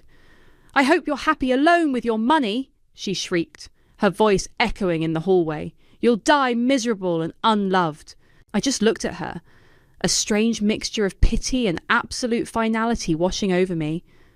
Then I slowly closed my door, the click of the lock sounding unnaturally loud in the sudden silence. Victory. It wasn't sweet, not entirely, but it was profound. And it was mine. The silence in my apartment after security escorted them out was heavy, but not oppressive. It was the silence of a battlefield after the decisive final engagement. Mia's parting shriek, "You'll die miserable and unloved," still echoed faintly in my ears, but it lacked its intended sting. Unloved by them, perhaps. Miserable, not anymore. The adrenaline from the confrontation slowly ebbed, replaced by a profound sense of exhaustion, and beneath that, a bedrock of unshakable peace. It was done. Truly done. The door wasn't just closed. It was bolted, sealed, the path back to the way things were, utterly obliterated. In the days and weeks that followed, the full extent of the fallout for my family became clearer, not through direct contact, there was none, but through the grapevine, primarily via my cousin Layla. Layla, who had always been a quiet observer of our family's dysfunctional dynamics, called me a few days after the incident, as she termed it. "Heard there was some excitement at your place," she said, her voice carefully neutral but with an undercurrent of something I couldn't quite decipher. Support. Curiosity. "You could say that," I replied, equally guarded. "Well," Layla continued, "Aunt Laurel has been calling everyone, telling them you've lost your mind, that you're cruel, vindictive, the works. Uncle Jacob just sounds broken. And Mia.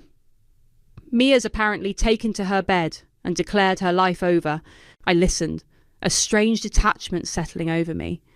There was no triumph, no gloating, just a quiet affirmation that their actions had consequences, and those consequences were now playing out. Sloane, ever the professional, kept me apprised of the legal wranglings. The vendors, one by one, were filing claims or initiating lawsuits. The sums were significant. The dream wedding had turned into a financial nightmare for them. They're exploring options, Sloane told me during one call, but their options are limited. It seems their credit is shot, and they have very few liquid assets apart from the house. The house. The one I'd helped them buy. The irony wasn't lost on me. Layla called again a week or so later. They're putting the house on the market, she said, her voice softer this time. Aunt Laurel is devastated. Apparently, they have to. The debts are piling up. Mia's fiancé, well, let's just say he's having second thoughts about the whole Sullivan experience. No surprise there. I started to use the reclaimed space in my life, mental, emotional, and financial. The constant low-level anxiety that had been my companion for years began to dissipate. I slept better. I found myself smiling more for no particular reason. The money I was no longer hemorrhaging into the family coffers started to accumulate. I looked at my savings account, and for the first time, it felt truly mine. I took that professional development course I'd put off years ago because of the roof repair. I booked a solo trip to a place I'd always wanted to see, a small coastal town known for its hiking trails and quiet beaches. No five-star resorts, no pressure to impress anyone. Just me, my thoughts, and the open road. One evening, I was sitting on my balcony, watching the city lights twinkle, a glass of wine in my hand. My phone buzzed, an unknown number. I almost ignored it, but something made me answer. Madeline? The voice was hesitant, almost unrecognisable. It was Jacob. Dad? Maddie, I just wanted to say, he faltered. Your mother, she's not doing well. This whole thing, it's been very hard on her. On all of us. I waited, saying nothing. There was no apology in his voice, just a statement of their suffering, as if expecting me to somehow alleviate it. Mia! Her young man left her, he continued, his voice thick with unshed tears. The wedding, the debts, it was too much for him. She blames you, you know. I know, I said quietly. We might lose the house, Maddie. His voice cracked. The house you helped us get. There it was, the subtle, desperate plea, the hope that even now I might swoop in and save them. I took a slow sip of my wine. The city air felt cool and clean. Dad, I said, my voice gentle but firm. What happened was the result of choices. Choices you all made over many, many years. I made my choice too. I chose to stop enabling it. A long silence stretched between us. I could hear his ragged breathing. I wish things could have been different, I added, and I meant it. I wished for the family I'd always wanted, the supportive, loving unit that existed only in my imagination. But I didn't regret protecting myself from the family I actually had. So, that's it then, he finally whispered. You're just washing your hands of us? I'm taking care of myself, Dad, I replied. It's long overdue. I ended the call, not with anger, but with a quiet sadness for what could never be. But the sadness was tinged with an overwhelming sense of freedom. Mia thought I'd be miserable and unloved. She was wrong. I was finally learning to love myself. And that, I realised, was more than enough. The scales had balanced. Not through magic or divine intervention, but through deliberate action. My action. And the peace that came with it was real. It was earned. And it was all mine. The first time I truly felt like an outsider in my own family wasn't at a celebration or holiday gathering. It was at my beloved Aunt Lillian's funeral. Standing alone beneath the massive oak tree that shadowed her casket, I watched my cousins huddle together, their designer black dresses and suits a stark contrast to my simple thrift store ensemble. My name is Callie, and I've spent 31 years trying to belong in a family that treats wealth like oxygen, essential for survival. The irony? Aunt Lillian was the only one who ever made me feel like I belonged. Look who decided to show up. Camilla's voice cut through the somber atmosphere as she approached. Quinn and Derek trailing behind her like perfectly trained show dogs. I'm surprised you could take time away from your little charity project. I straightened my spine, forcing a polite smile. It's a women's shelter, Camilla, and Aunt Lillian volunteered there too.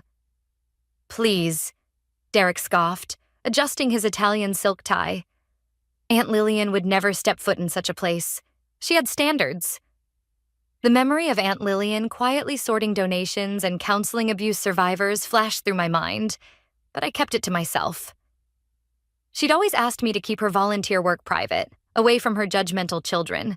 The lawyer's waiting, Quinn announced, checking her phone. We should head to the reading. I took a step forward, but Camilla's manicured hand shot out, stopping me. Oh, honey, didn't anyone tell you? The reading is for immediate family only. I am immediate family, I protested, heat rising to my cheeks. Aunt Lillian was my mother's sister. Yes, but we all know how Aunt Lillian felt about your branch of the family tree. Derek smirked. Always the black sheep, weren't you? Quinn at least had the decency to look uncomfortable. It's just, the lawyer was very specific about who should attend. We wouldn't want to waste anyone's time, Camilla added, her smile sharp as a knife. I mean, what could Aunt Lillian possibly leave to someone who spends their days serving soup to homeless people? I watched them walk away, their expensive shoes clicking against the cemetery path. An elderly woman who'd been standing nearby approached me, her kind eyes filled with concern. I couldn't help but overhear, she said softly. I'm Margaret. I worked with Lillian at the country club. Nice to meet you, I managed, trying to swallow the lump in my throat. Your aunt spoke about you often, Margaret continued, surprising me. She was so proud of your work at the shelter, said you were the only one who understood what really mattered in life. Before I could respond, my phone buzzed. A text from Chelsea, the shelter's director. Need you at the center ASAP. Important news about Lillian. I glanced at my cousin's retreating backs, then back at my phone. Something in my gut told me this was important. Thank you, Margaret, I said, squeezing her hand. You have no idea how much I needed to hear that today. As I walked to my car, a reliable but ancient Honda Civic that stuck out like a sore thumb among the luxury vehicles, I heard Camilla's laugh echo across the cemetery. 10 years ago, that sound would have made me shrink into myself. Today, it just made me sad. You know what's funny?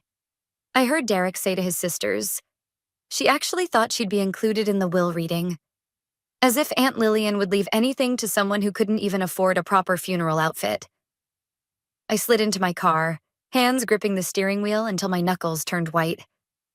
The last time I'd seen Aunt Lillian, just days before she passed, she'd held my hand and whispered, Patience, dear one. Everything will make sense soon. Starting my car, I took one last look at the cemetery.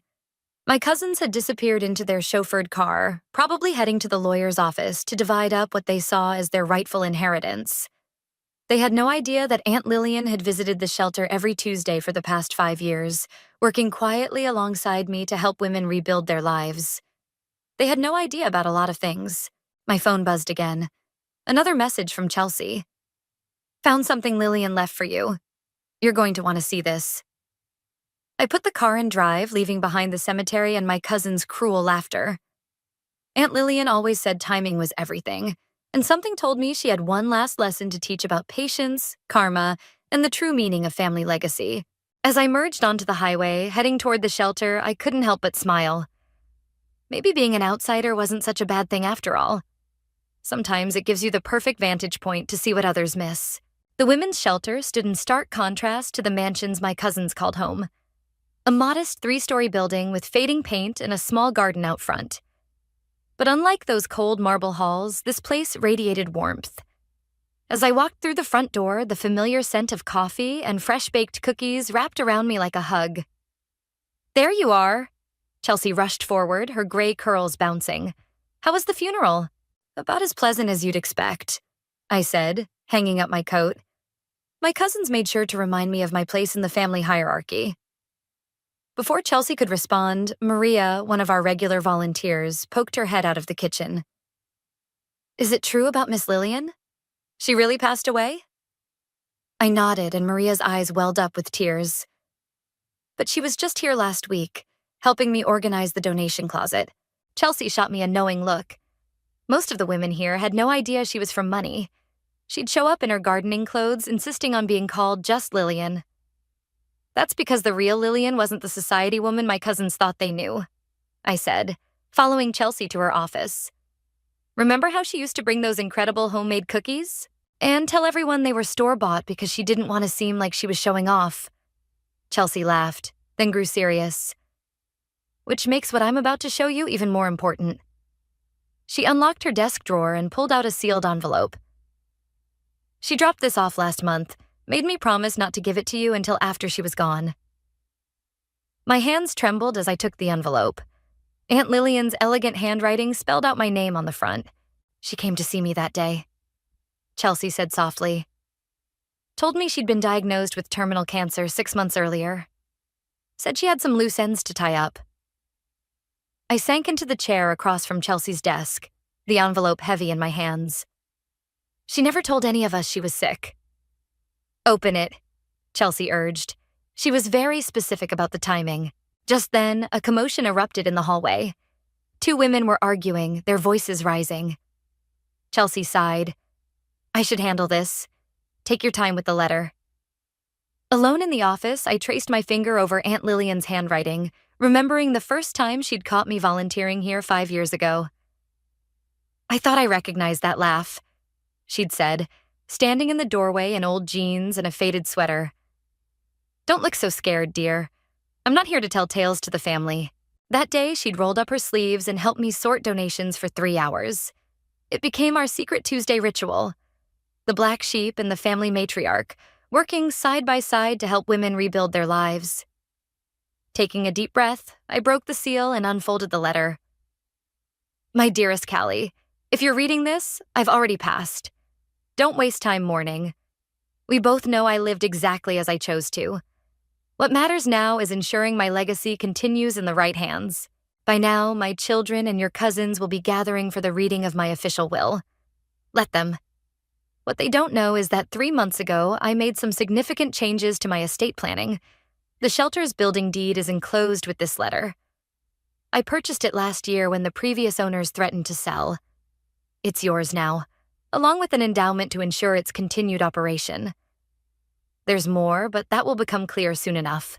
You alone understood what I've known all along. That true wealth isn't measured in dollars, but in the lives we touch. While the others were chasing status at country clubs, you were here, helping women find their strength. Don't reveal anything yet. Let the official reading proceed. Sometimes the best lessons come from unexpected moments. All my love, Aunt Lillian. P.S. Check the cookie jar in the kitchen. I left my secret recipe there last week. Those women deserve the real thing, not store-bought substitutes. My vision blurred with tears as I pulled out the property deed. Chelsea knocked softly before entering. You okay? She asked, closing the door behind her. I handed her the letter, watching her eyes widen as she read. Oh my God, she whispered. She bought the building? She knew the shelter was at risk, I said, wiping my eyes. All those times she was organizing the donation closet, she was actually planning this. My phone buzzed. A text from Quinn.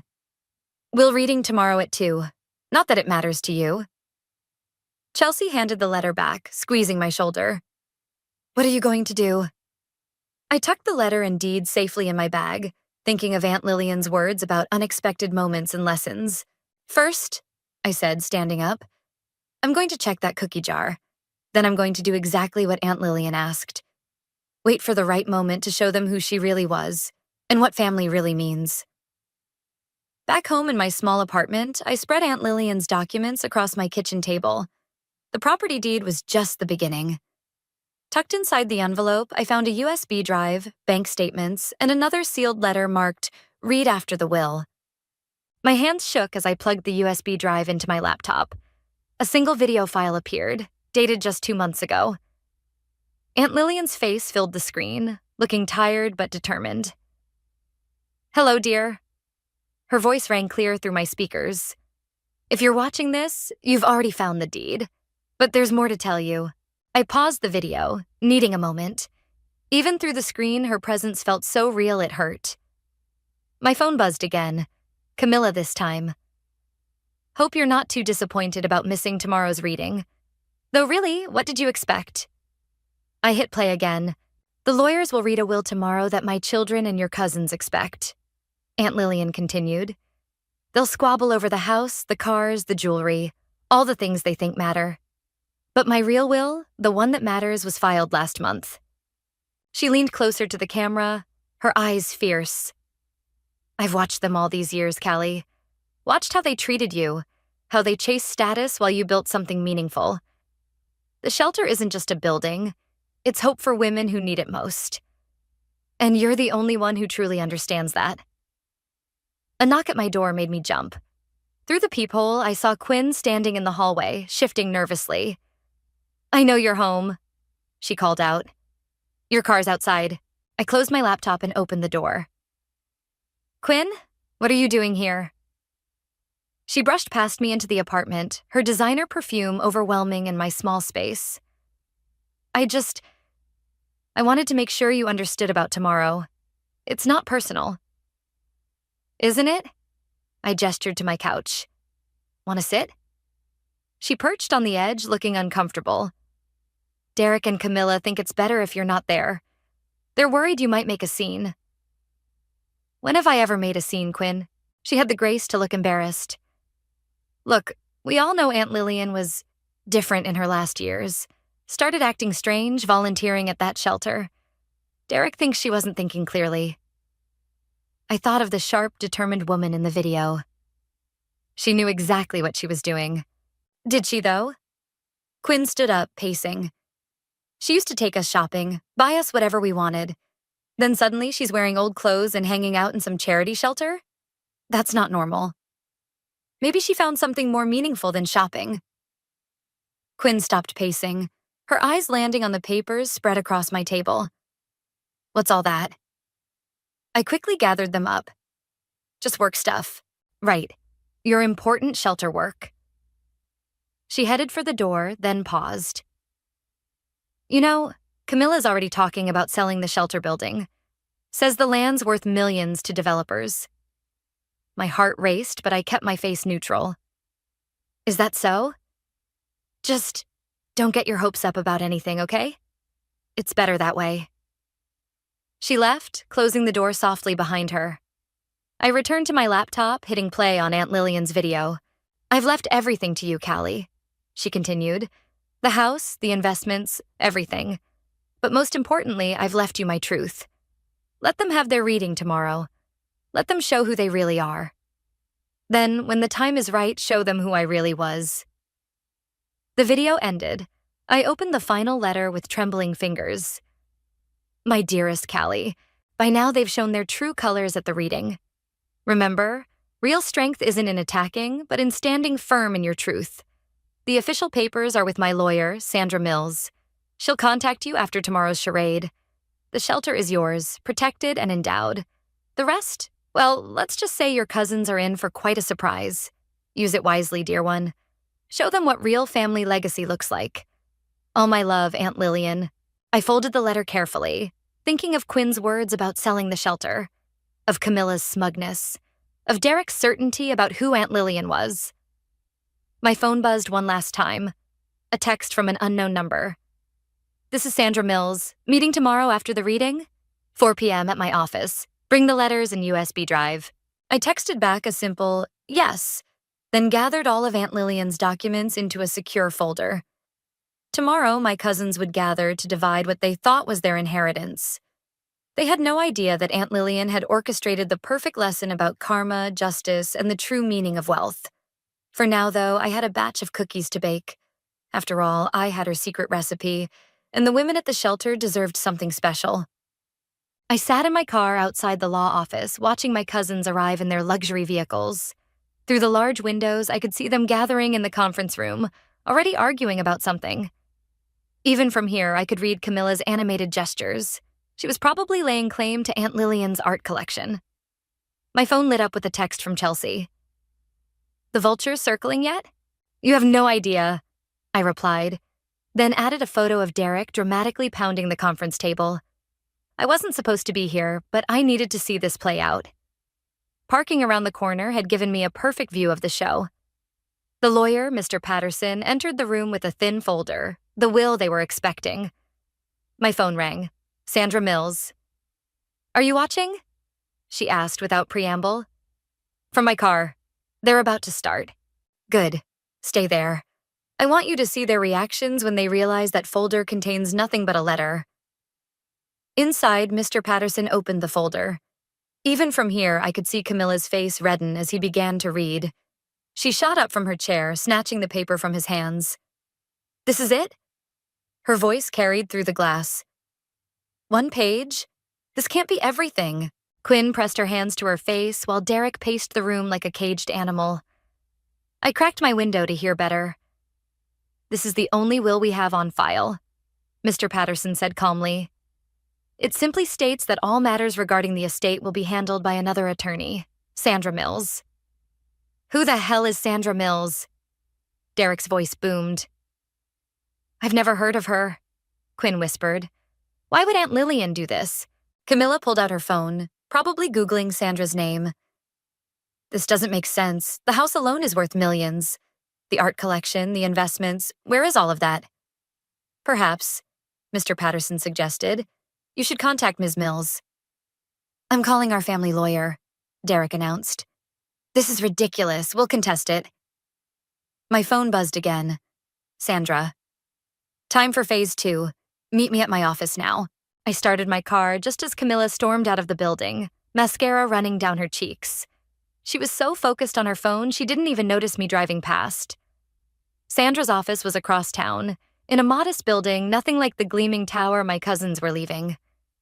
She greeted me with a warm smile and ushered me into her office. "Right on schedule," she said, checking her watch. "They should be calling any—" Her phone rang. She put it on speaker. "Sandra Mills speaking. This is Derek. What kind of game are you playing? Where's our aunt's real will?" "Mr. Hudson, I've been expecting your call. Would you like to schedule a meeting? We demand to know what's going on." Camilla's voice cut in. "We're her children." "Of course," Sandra replied smoothly. "I'm free at 4 p.m. today. Will you all be attending?" "We'll be there with our lawyer," Derek snapped. "Wonderful. Oh, and please be aware, your cousin Callie will be joining us." The line went silent for a moment before Quinn spoke. "Callie, what does she have to do with this?" "Everything will be explained at 4 p.m. See you then." She hung up, turning to me with a twinkle in her eye. "Your aunt was right about them. Now, let's prepare. They'll try to paint you as a manipulator who took advantage of a confused old woman." "But we have the video," I reminded her, "and the letters, and the shelter's documentation, and 5 years of witnesses who saw her volunteer work." Sandra pulled out a thick folder. "Your aunt spent months preparing for this. She wanted to teach them a lesson, yes, but she also wanted to protect you." "I don't care about the money," I said quietly. "I just want to protect her legacy." "The money is part of her legacy," Sandra corrected me. "And she trusted you to use it wisely." My phone chimed with a group text from my cousins. Derek. "Whatever you did to manipulate Aunt Lillian will expose you." Camilla. "Hope you're happy with yourself. This isn't over." Quinn. "How could you do this to us?" Sandra read the messages over my shoulder and smiled. "They still think this is about them. Shall we show them what it's really about?" I thought of Aunt Lillian's video, her letters, her quiet work at the shelter. "Yes," I said. "It's time they met the real Aunt Lillian." We spent the next hour reviewing documents and preparing for the storm that was coming. At 3:55, Sandra's receptionist buzzed. "They're here, all 3, plus their lawyer." I took a deep breath, touching the locket Aunt Lillian had given me last Christmas. Inside was a tiny note that read, "Sometimes the greatest gift is showing people who they really are." "Ready?" Sandra asked, standing. I nodded, straightening my spine. "Let's finish what Aunt Lillian started." The conference room crackled with tension as my cousins filed in, their lawyer trailing behind them. Camilla's eyes narrowed when she saw me, while Derek made a show of adjusting his expensive cufflinks. Quinn wouldn't look at me at all. "Let's get straight to the point," their lawyer started, but Sandra held up her hand. "Before we begin, we have something you need to see." She set up a laptop on the conference table. "This video was recorded by Lillian 2 months ago." "Objection," their lawyer interrupted. "We have no way to verify." "The video is time-stamped and notarized," Sandra replied calmly, hitting play. Aunt Lillian's face appeared on screen, and Quinn gasped. She looked healthier here than in her final days, but the determination in her eyes was unmistakable. "My dear children," she began, "if you're watching this, you've already discovered that my will isn't what you expected. You're probably angry, confused, maybe even planning to contest it." Derek shifted uncomfortably in his chair. "For years, I've watched you chase status and wealth, treating kindness as weakness and compassion as foolishness.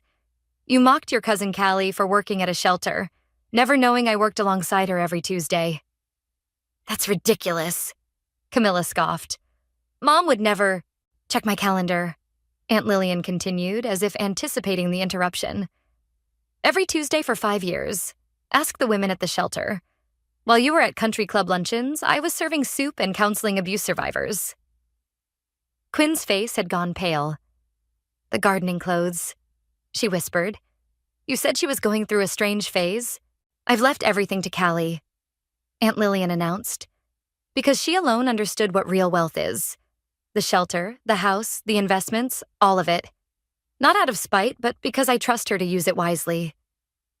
"This is preposterous," their lawyer sputtered. Clearly she was being manipulated. Sandra pulled out a thick folder. "I have 5 years of documented volunteer hours, witness statements, and medical evaluations proving Lillian was of sound mind when she made these decisions." "She was our mother." Derek slammed his hand on the table. "Everything was supposed to go to us." "Play the rest," I said quietly. It was the first time I'd spoken. Aunt Lillian's voice filled the room again. "But I'm offering you one chance. Callie has instructions to set up a charitable foundation. If you choose to participate, to truly understand the work we do, you can each have a role. The choice is yours. Continue fighting over money or help build something meaningful." The video ended. Silence filled the room. "This is your doing." Camilla pointed at me, mascara smearing again. "You turned her against us." "Did I?" I pulled out my phone, scrolling through photos. Here's Aunt Lillian last Christmas, serving dinner at the shelter. Here she is helping a woman move into her first apartment after leaving her abuser. Here she is teaching a financial literacy class to survivors. Quinn grabbed the phone, swiping through pictures with trembling hands.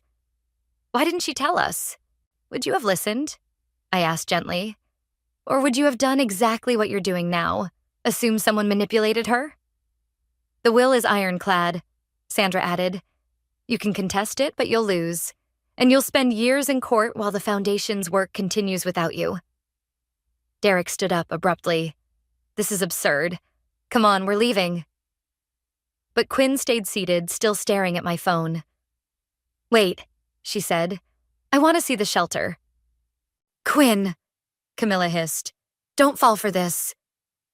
"Fall for what?" Quinn's voice cracked. "Mom spent 5 years living a whole life we knew nothing about. Don't you want to know why?" "The foundation meeting is tomorrow at 10 a.m., Sandra said. "At the shelter. Anyone who wants to understand Lillian's legacy is welcome to attend." Derek grabbed his suit jacket. "This isn't over. Come on, Quinn." But Quinn handed me back my phone, her eyes meeting mine for the first time. "I'll be there tomorrow." "You're choosing her over us?" Camilla's voice rose to a shriek. "No," Quinn stood up. "I'm choosing to find out who Mom really was." After they left, Sandra turned to me. "That went exactly as your aunt predicted. She said Quinn would be the first to understand." I nodded, thinking of the last photo on my phone. Aunt Lillian and me, covered in flour from baking cookies, laughing at the shelter's kitchen. The real her, the one they never knew. "The foundation meeting tomorrow," I said. "Do you think any of them will actually come?" Sandra gathered her papers. Your aunt said to have the cookies ready, just in case. She was usually right about these things. I touched the locket again, smiling. Then I better get baking. I have a recipe after all. At 9:55 the next morning, I arranged Aunt Lillian's cookies on a plate in the shelter's meeting room. Chelsea helped me set up chairs while shooting nervous glances at the door. Are you sure about this? She asked. After yesterday, they might show up with an army of lawyers. Then we'll offer the lawyers cookies too, I said, adjusting the photo display we'd created.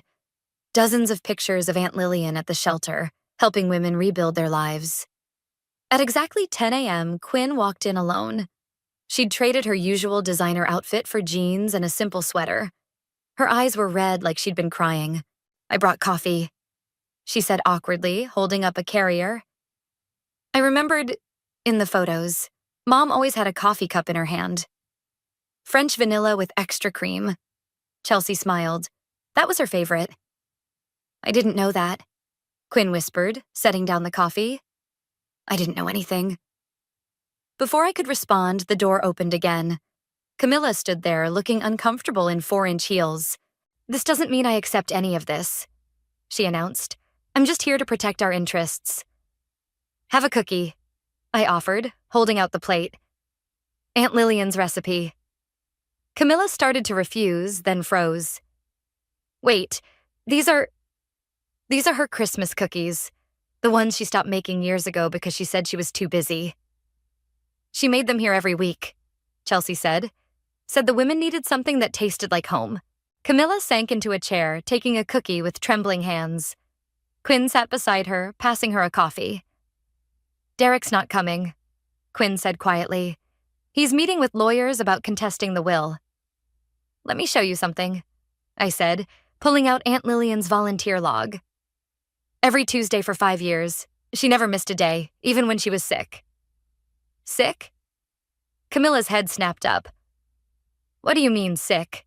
The door opened again, and Maria walked in with several other shelter residents. Is it true? Maria asked. About Miss Lillian leaving everything to the shelter? Not exactly, I explained. She left everything to a foundation that will support the shelter and expand its services. She helped me get my GED, one woman spoke up, tutored me every week for months. She taught me how to budget, another added, helped me open my first bank account. Quinn was crying openly now. Why didn't she tell us? Because you wouldn't have understood, a familiar voice said from the doorway. We all turned to see Margaret from the funeral, the country club worker. I helped her keep her secret. She changed clothes in my office before coming here. But why? Camilla demanded. We're her children. She could have told us. Remember when I started volunteering here? I asked gently. You all mocked me, called it a waste of time, said I was embarrassing the family. We were wrong, Quinn whispered. Camilla stood up abruptly. This is ridiculous. She was our mother. Everything she had should have gone to us, not some charity case. Is that what you think this is? Chelsea asked, her voice sharp. Come with me. She led us to the shelter's kitchen, where a plaque hung on the wall. It read, The Lillian Hudson Teaching Kitchen, where women learn to feed their souls.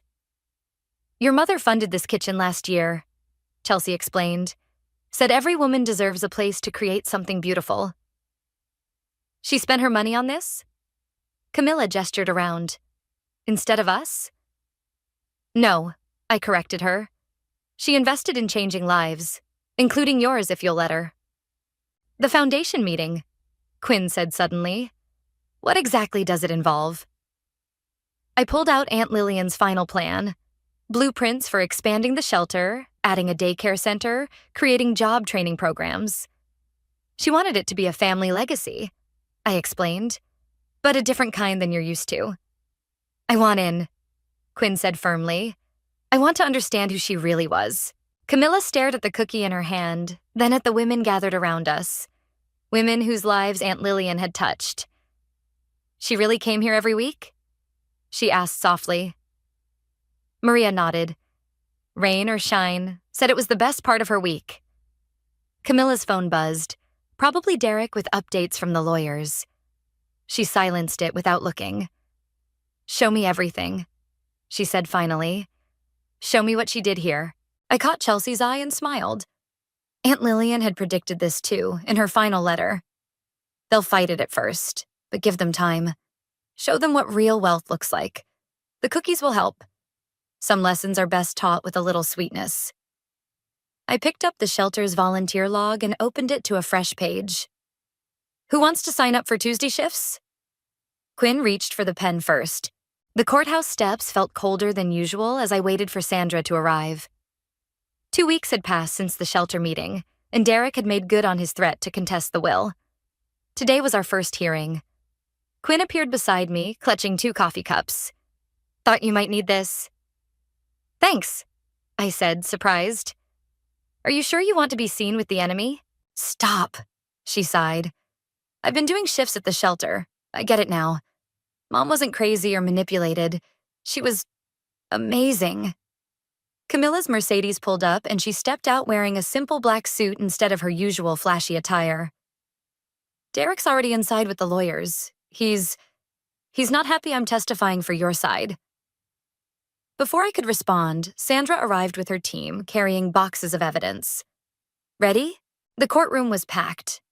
Shelter residents filled the back rows, while Derek sat at the front with 3 expensive lawyers.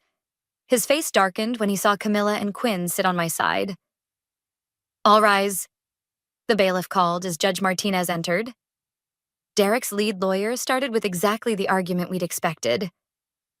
"Your Honor, we contend that Lillian Hudson was unduly influenced in her final years, led astray from her family obligations by manipulation and—" "Objection," Sandra interrupted. "Counsel is making unfounded accusations. We have extensive documentation of Mrs. Hudson's sound mental state and deliberate choices." "Proceed with evidence," Judge Martinez ordered. Sandra played the video testimony. Then came the parade of witnesses. Shelter residents, volunteers, even Lillian's doctors confirming her mental clarity. But the real shock came when Quinn took the stand. "Miss Hudson," Derek's lawyer approached. "Isn't it true your mother showed signs of mental decline?" "No." Quinn's voice was firm. "She showed signs of being herself, her real self, for the first time in years. I just didn't want to see it." "But surely you agree this radical change in behavior? You mean helping others instead of buying designer handbags?" Quinn interrupted. "I've spent 2 weeks working at the shelter. I've seen the lives she changed. The only thing radical was how blind we were." Derek stood up, face red. "She's been brainwashed too." "Mr. Hudson," the judge warned, "control yourself." Next came Camilla's testimony. She pulled out her phone, hands shaking slightly. "I'd like to play something," she said. "A voicemail from Mom I saved from last year. I didn't understand it then." The court fell silent as Aunt Lillian's voice filled the room. "Camilla, darling, I wish you could see what I see at the shelter today. A woman just got her first job after leaving an abusive marriage. She's starting over with nothing, but she has everything. Reminds me of what real strength looks like. I hope someday you'll understand. Love you." I deleted all her other messages about the shelter. Camilla's voice cracked. "I thought she was going through a phase. I was wrong." Derek's lawyers huddled together, whispering urgently. But their star witness was yet to come. A private investigator they'd hired to dig into my past. "Miss Hudson," he addressed me on the stand. "Isn't it true you orchestrated this entire situation?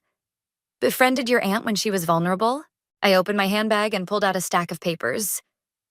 "These are donation records from the shelter. Every Tuesday for 5 years, Aunt Lillian came on her own. She found us. She chose this path. I never asked her for anything." "But surely—" "I have security footage," I continued. 5 years of her arriving every week, helping women rebuild their lives. Would you like to see it?" The investigator faltered. Derek's face had gone from red to pale. Then Maria stood up in the back of the courtroom. "Your Honor, may I speak?" The judge nodded. "Miss Lillian saved my life." Maria's voice shook. "Not with money, but with time. with cookies, with believing in me. She wasn't manipulated. She was the strongest person I knew. One by one, women stood up in the courtroom, each with a story about Aunt Lillian's impact on their lives.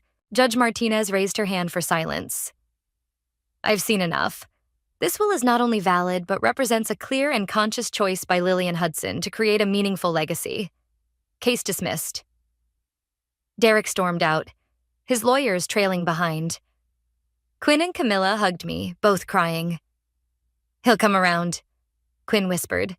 Eventually. Outside, the shelter residents were celebrating. Chelsea appeared with a familiar-looking cookie tin. Found this in Lillian's old office, she said. It's marked for the day they finally understand. Inside were cookies, still fresh, with a note. Share these when the fighting stops. Real family is built on love, not lawyers. L.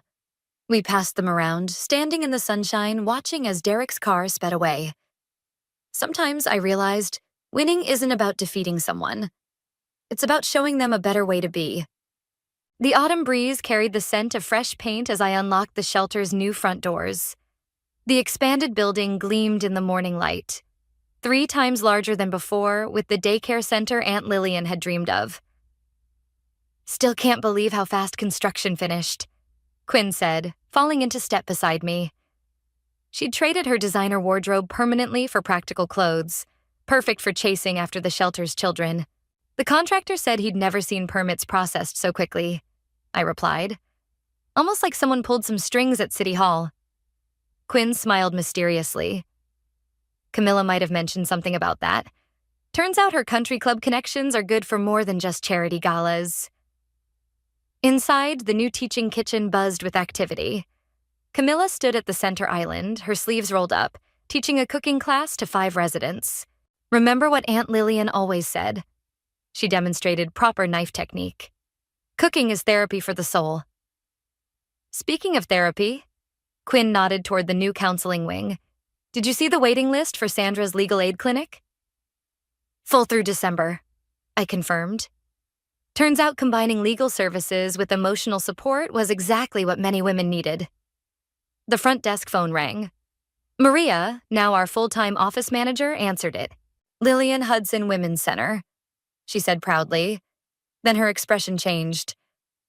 Oh, yes, he's welcome to come tour the facility. She covered the receiver. It's Derek. He wants to see the center. Quinn and I exchanged glances. We hadn't heard from our brother since the court case 3 months ago. Tell him to come now, I decided. We're all here. 20 minutes later, Derek walked through the doors, looking uncomfortable in casual clothes instead of his usual suit. This is different than I expected, he said, taking in the bright, welcoming space. Come see everything. Quinn linked her arm through his, starting with Mom's favorite spot. We showed him the teaching kitchen, where Camilla's class was pulling fresh cookies from the oven. The daycare center, where children of shelter residents played safely while their mothers attended job training. The counseling rooms, the computer lab, the rooftop garden. And this, I saved for last, is what Aunt Lillian left for you. I opened her old office, now a financial literacy classroom. On the wall hung a photo of young Derek sitting on Aunt Lillian's lap, both laughing as he tried to balance her checkbook. She said you were the first person who made her think about money differently, I explained. That's why she wanted you to run the Foundation's financial education program. But I fought the will, he said quietly. Tried to destroy everything she built. And now you have a chance to build something new. Camilla appeared in the doorway, offering him a cookie. That's what Mom was all about, right? Second chances? Derek took the cookie, staring at the photo. I was so angry about the money, about being left out. I never stopped to ask why. So ask now, Quinn suggested. We're all still learning who Mom really was. A commotion from the front desk interrupted us. A new arrival, a young mother with 2 small children, looking terrified and hopeful. I'll handle intake, Maria started to say, but Derek stepped forward. Let me, he said. I'd like to learn how to help. We watched as he introduced himself, gently offered the children cookies, showed them to the daycare center while Maria helped their mother with paperwork. "He's a natural," Quinn whispered. "Just like Mom was." Later, as the sun set through the new stained glass windows Aunt Lillian had designed, we gathered in the kitchen. Derek rolled up his sleeves and reached for the recipe card box. "Think you can teach me how to make her cookies?" he asked. "Better." Camilla pulled out a familiar tin. "Found this in her desk. Label says, 'For when the family's complete again.'" Inside were perfect cookies and a note. "Some ingredients take time to blend properly. Love is patient that way. L." We shared the cookies, sitting together in the kitchen where it all began. Through the open door, we could hear women laughing in the computer lab, children playing in the daycare, lives being rebuilt piece by piece. "She knew, didn't she?" Derek said softly. "That it would end like this?" "Not end," I corrected him. "Begin. She always said real wealth grows when you share it." Quinn raised her cookie in a toast. "To Aunt Lillian's real legacy." "To family," Camilla added. "To second chances," Derek said. I looked around at my transformed family and our transformed shelter and smiled. "To all of it," I said. "Every single crumb."